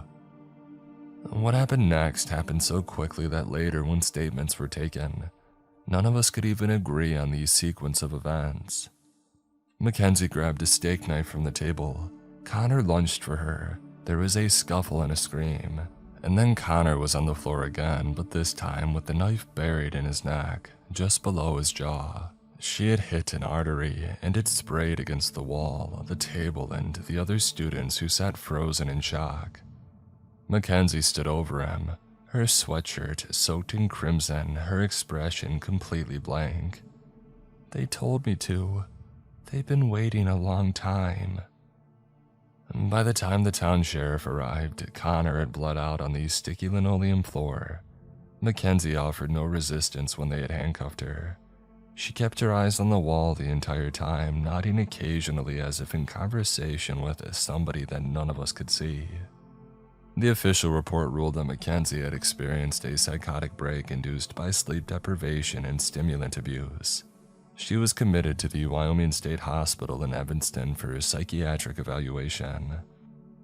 3 weeks later, she was found hanging from a bedsheet in her room. According to the orderly who found her, her last words, scrawled on the wall in her own blood, were, "They're here too."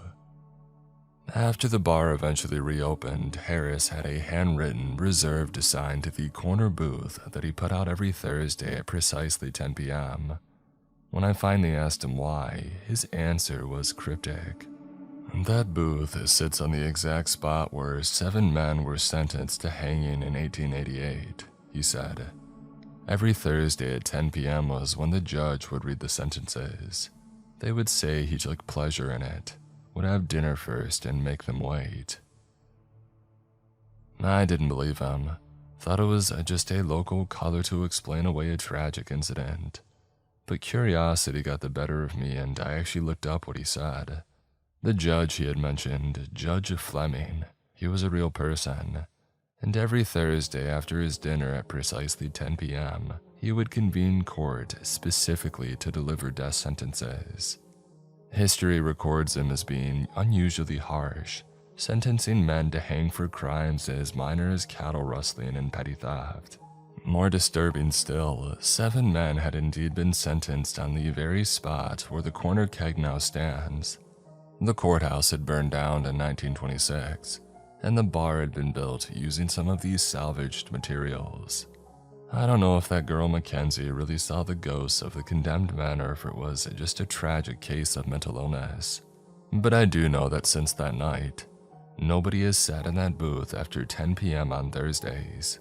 Not ever. Rule number 2. If someone orders the Prospector Special, check their teeth before serving. If any are gold, refuse service and call Vaughn immediately. When I first read this rule, I assumed the Prospector Special was some local drink that I hadn't heard of. And I had no idea who Vaughn was or why anybody's dental work should determine whether they could be served. It took 3 months before anybody actually ordered it. He came in on a Tuesday afternoon when the bar was nearly empty. Just a couple of regulars playing cards in the back and an off-duty waitress having a beer at the counter.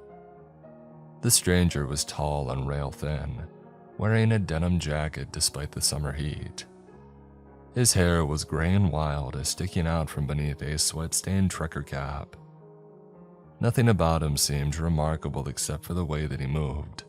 Deliberate, almost cautious, as if testing each floorboard before putting his full weight onto it. He took a seat at the far end of the bar, away from the other customers. "What can I get ya?" I asked, setting down a napkin.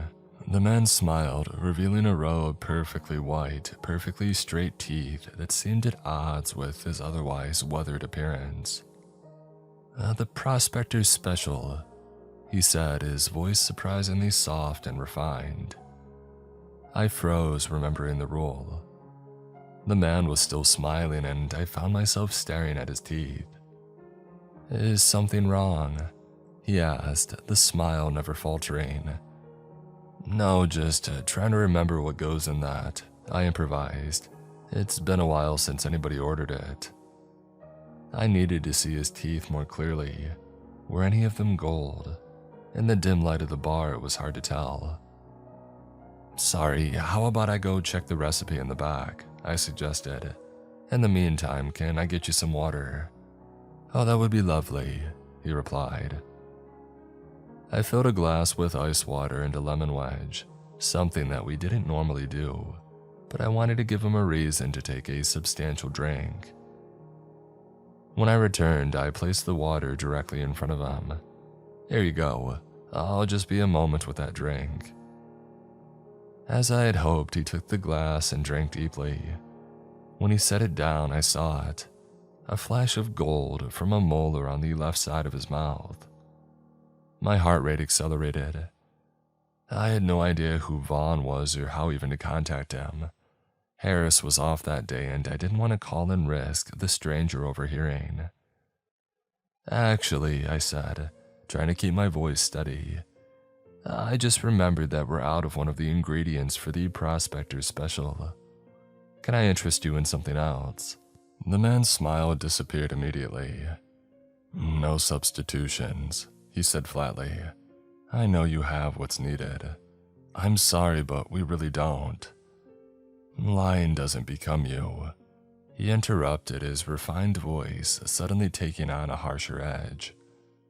"I can smell it right beneath us, rich and ready." Before I could respond, the door to the bar swung open and a stocky man in his 60s walked in. He had the leathery skin of somebody who had spent decades under the Wyoming sun, and cold blue eyes that surveyed the room with military precision. The stranger at the bar stiffened. "Vaughn," he said, all pretense of refinement gone from his voice. "Miller?" The newcomer replied with a curt nod. "You're a long way from home." The tension between them was palpable. The off-duty waitress quietly gathered her things and slipped out. The card players in the back stopped their game, watching warily. "Oh, just passing through," the stranger, Miller, said. "Thought I'd stop in for a drink." "This isn't your territory," Vaughn said. "We had an agreement." Miller's smile returned, but there was nothing friendly about it. Well, agreements change, especially when there's word of a new vein. "There's nothing here for you," Vaughn insisted. "Move on." For a moment, I thought that Miller might argue or worse. His hand had drifted to his jacket pocket, and I glimpsed something metallic there. But after a tense silence, he stood. "Another time," he said. As he passed Vaughn, he added in a voice just loud enough for me to hear, "You can't be everywhere at once, old man." After he left, Vaughn took the seat that Miller had vacated. "Whiskey. Double." I poured it, my hand still shaking slightly.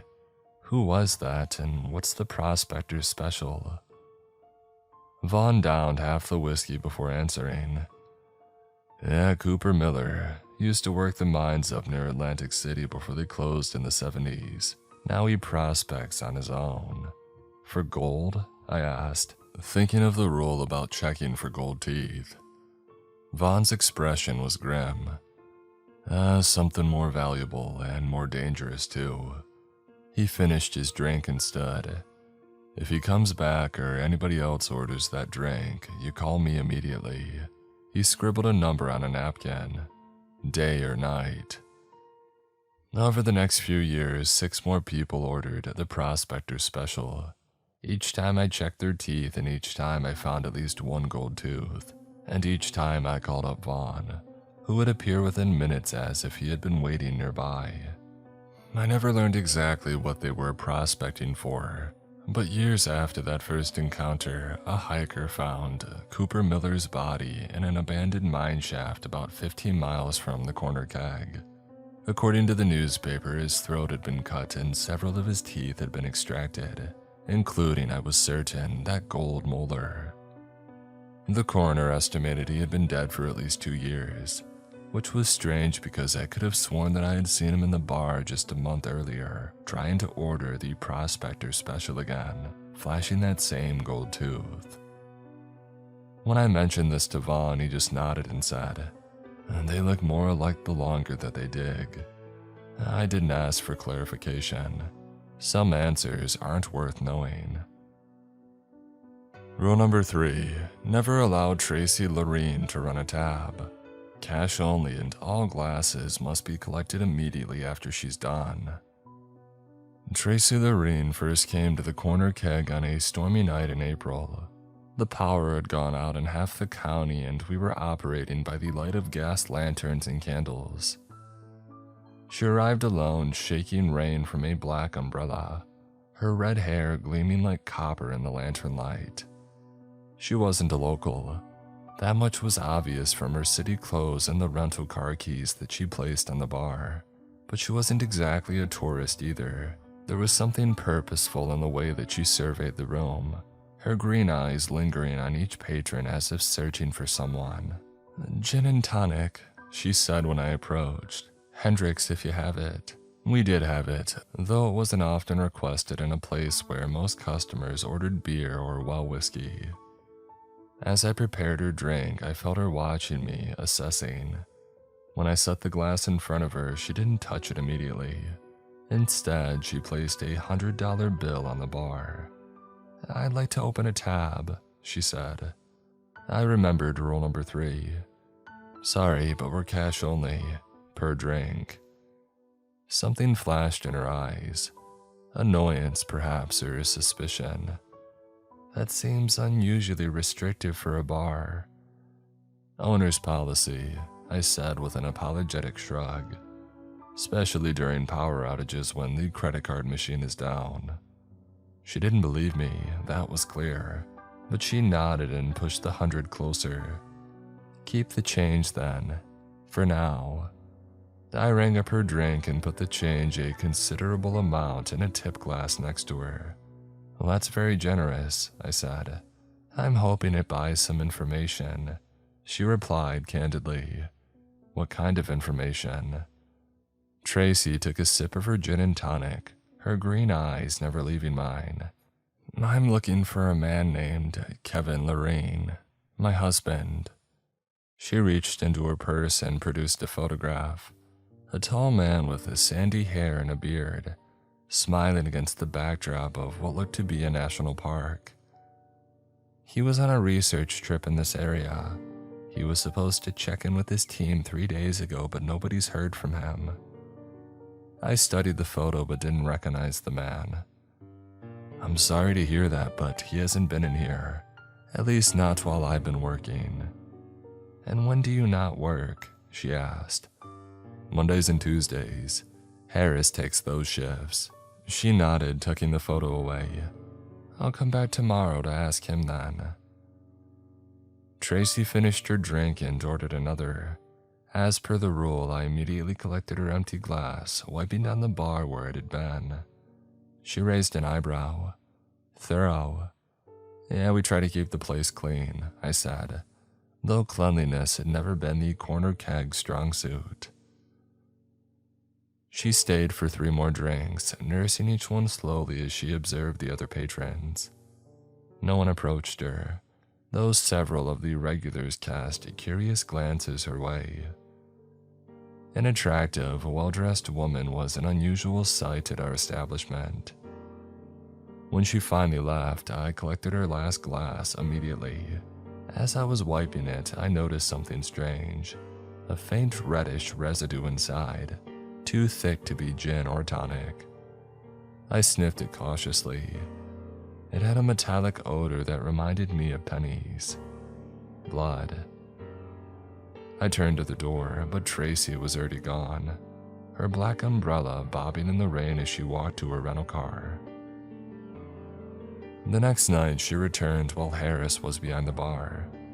I was in the back restocking supplies, but I heard their conversation. "Kevin Lorraine," Harris said. "Yeah, he was in here about a week ago. Sat right at the bar asking a lot of questions about the old mines." "Did he say where he was staying?" Tracy asked. "Yeah, mentioned he had set up camp near Fallen Horse Creek. Said he wanted to examine some rock formations up there." I froze because Harris and I both knew there had been no sandy-haired geologist in the corner keg recently. We knew every customer by sight if not by name.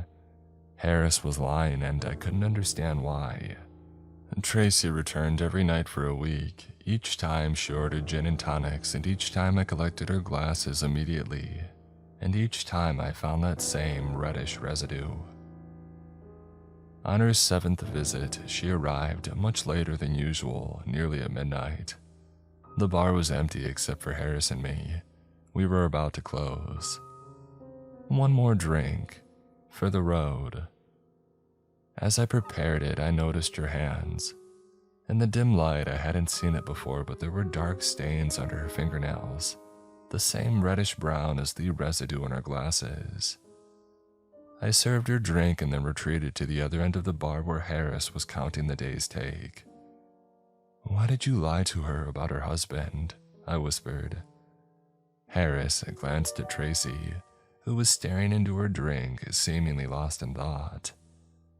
"Because," he said quietly, "Kevin Lorraine died in a mining accident in Colorado 12 years ago. I recognized his name from the papers. Whatever she's looking for, it isn't her husband." A chill ran down my spine. I looked at Tracy again. She was watching us now, a small smile playing at the corners of her mouth as if she had heard every word despite the distance. She finished her drink in one swallow, placed a crisp 20 on the bar, and then stood to leave. "Any luck finding your husband?" I asked, unable to help myself. Tracy paused at the door. "Oh, I found what I was looking for," she said. "Kevin always had a way of disappearing into his work, but he leaves traces, and I'm very good at following traces." After she left, I collected her glass. The residue was there, thicker than before, but this time there was something else. A small, hard object at the bottom of the glass. I fished it out with a napkin. It was a tooth, a human molar still bloody at the root. 3 days later, the body of a man was found near Fallen Horse Creek. According to the newspaper, he had been tortured extensively before being killed. Several of his teeth had been extracted while he was still alive.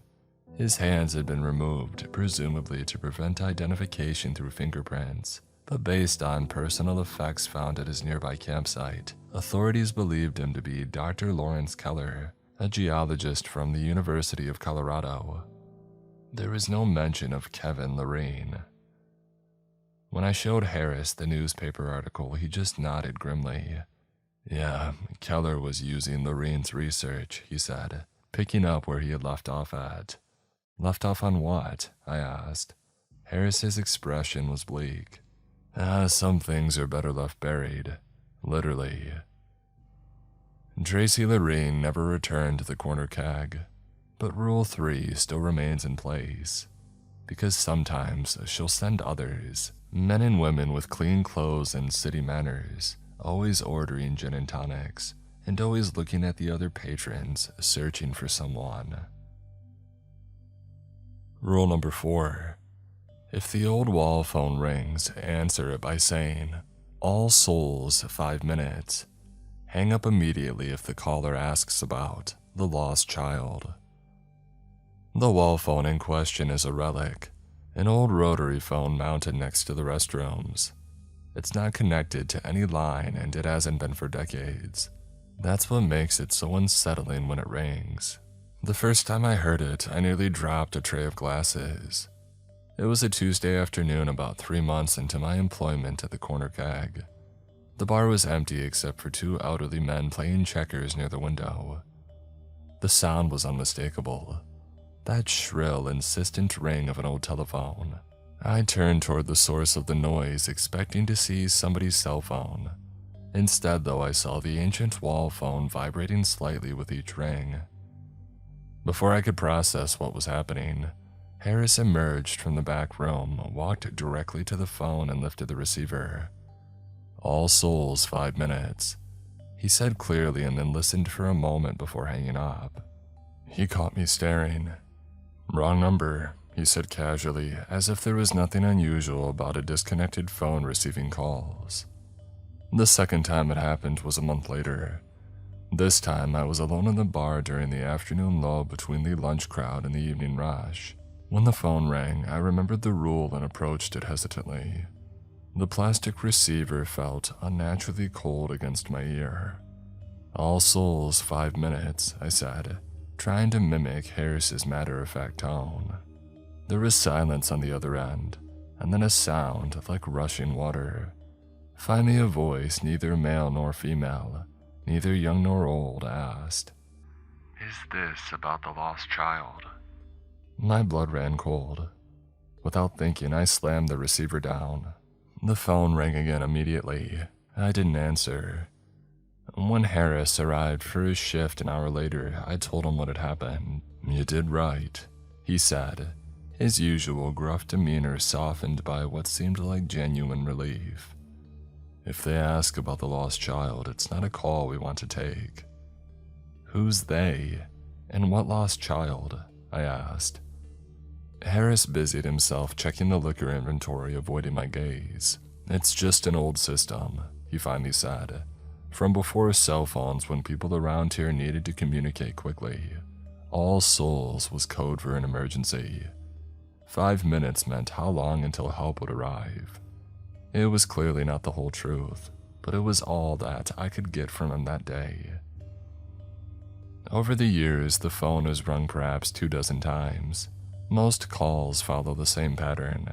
I answer with the required phrase, there's a brief silence or some background noise, and then the caller hangs up.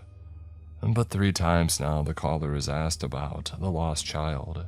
Each time I've hung up immediately as per the rule. The most disturbing incident occurred last winter during a blizzard that had left the corner keg as one of the few places with power thanks to our backup generator. A family had taken refuge with us, parents and 2 young children who had been driving through when their car slid off the road. The children, a boy about 10 and a girl around 8, were playing a makeshift game of checkers with bottle caps, while their parents huddled near our ancient space heater. It was nearly midnight, but nobody was going anywhere until the plows came through. That's when the wall phone rang. The father looked up surprised. "Somebody calling to check if you're open in the storm." I forced a smile. "Yeah, probably." And then I walked to the phone and answered as required. "All Souls, 5 minutes." The voice on the other end was clearer than it had ever been before. "We've found the lost child. She's with us now." Before I could hang up, the little girl by the checkerboard suddenly stood, her head tilted as if listening to something. "Emma," the mother said. "What is it, honey?" The girl didn't respond. Instead, she turned slowly toward the wall phone, her eyes fixed on the receiver in my hand. "They're calling for me," she said in a flat voice that raised the hair on my arms. Her parents traded concerned looks. "Nobody's calling for you, Em," her father said. "Come and sit down." But Emma took a step toward the phone and then another. "I have to answer," she said. "They found me." I hung up quickly, but the damage was done. Emma began walking toward the phone with increasing determination.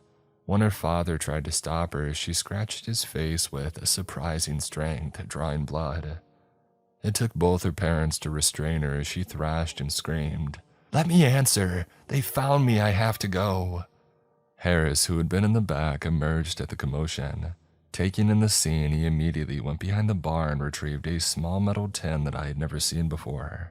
From it, he took what looked like a piece of rock salt, walked over to the struggling child and pressed it into her palm, closing her fingers around it. The effect was instantaneous. Emma went limp in her parents' arms, her eyes rolling back briefly before she blinked and looked around in confusion. "Why is everybody looking at me?" she asked, her voice normal again. "Did I fall asleep?" Her parents were too shocked to speak. Harris smoothly took control of the situation. "You were sleepwalking a bit," he told Emma kindly. "It happens sometimes when people are tired from a long drive." While Emma's mother took her to the restroom to wash up, her father pulled Harris aside. I couldn't hear their conversation, but the man's face grew increasingly pale. He kept glancing at his daughter when she returned, a mixture of fear and protective love in his expression. The family left as soon as the roads were cleared the next morning. As they were walking out, I heard Emma ask, "Mommy, why did that phone lady know my middle name?" Her middle name, I later learned, was Alma, which translates from Latin as soul. I finally got the full story from Harris after they left. According to local legend, in the early 1900s, a child went missing in the area during a harsh winter. The entire community searched for days but found nothing. In desperation, the parents consulted a woman known for her special abilities who lived alone in the hills. The woman set up a system, a network of specially treated telephones in various locations around the county.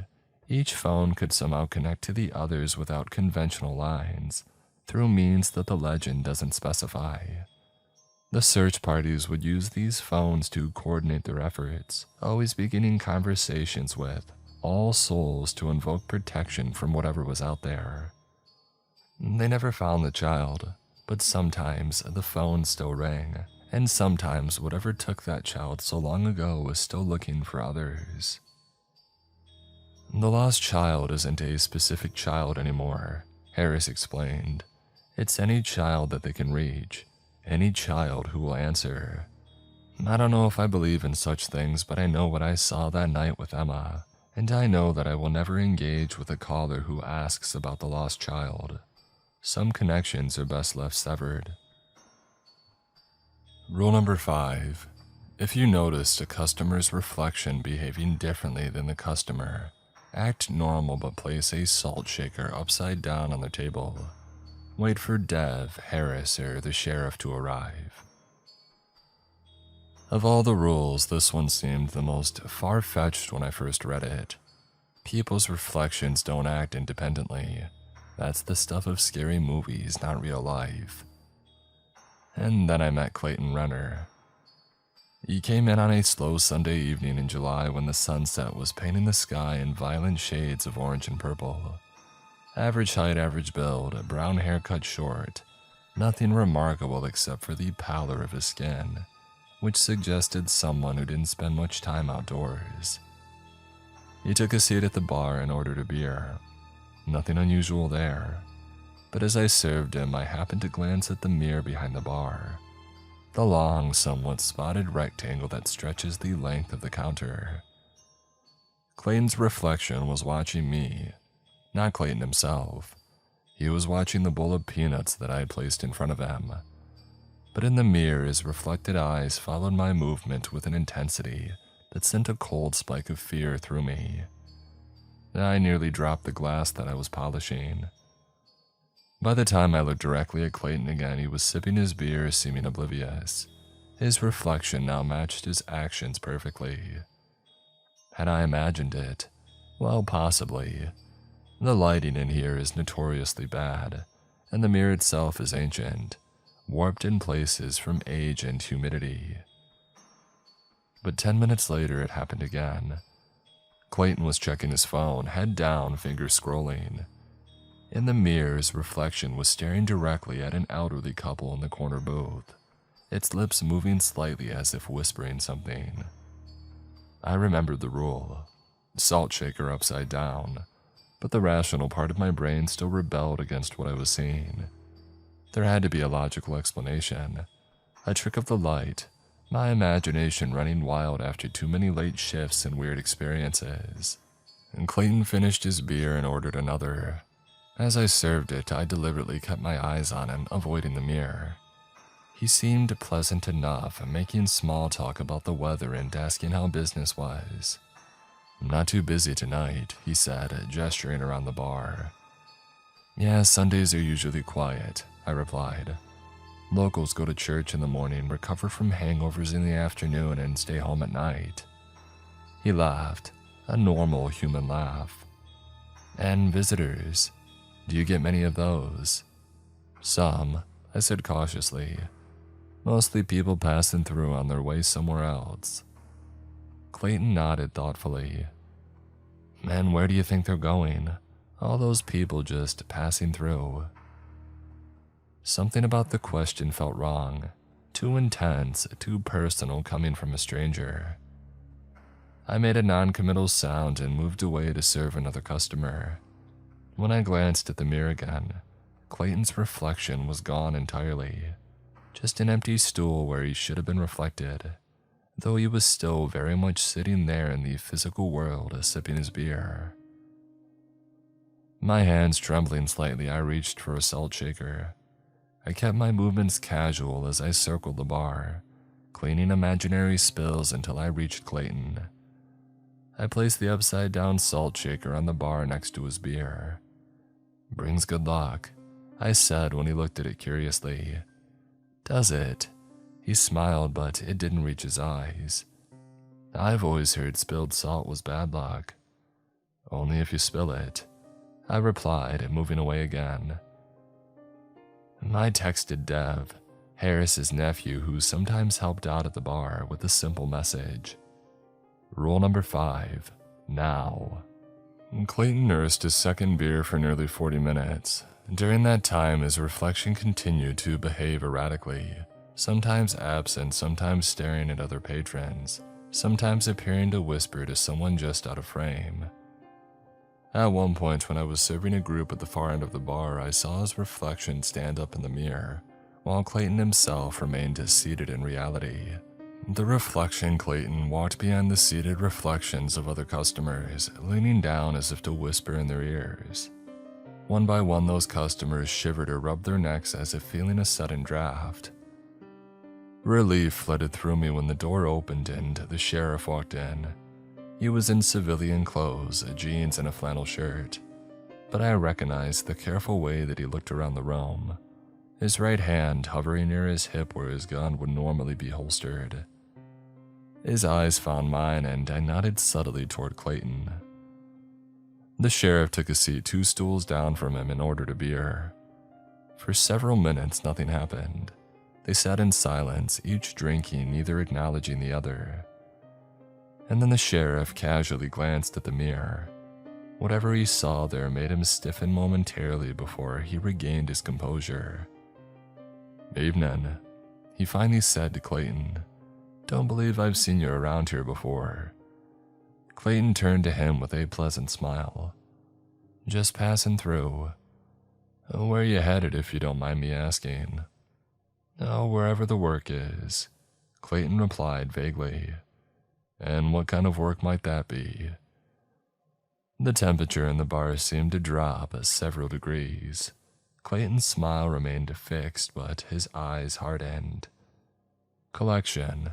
I collect things that people left behind." Sheriff nodded slowly. "Oh, is that right? Interesting line of work." "You'd be surprised what people abandon," Clayton continued, his voice dropping to almost a whisper. "Parts of themselves mostly. Things they don't even know they've lost until it's too late."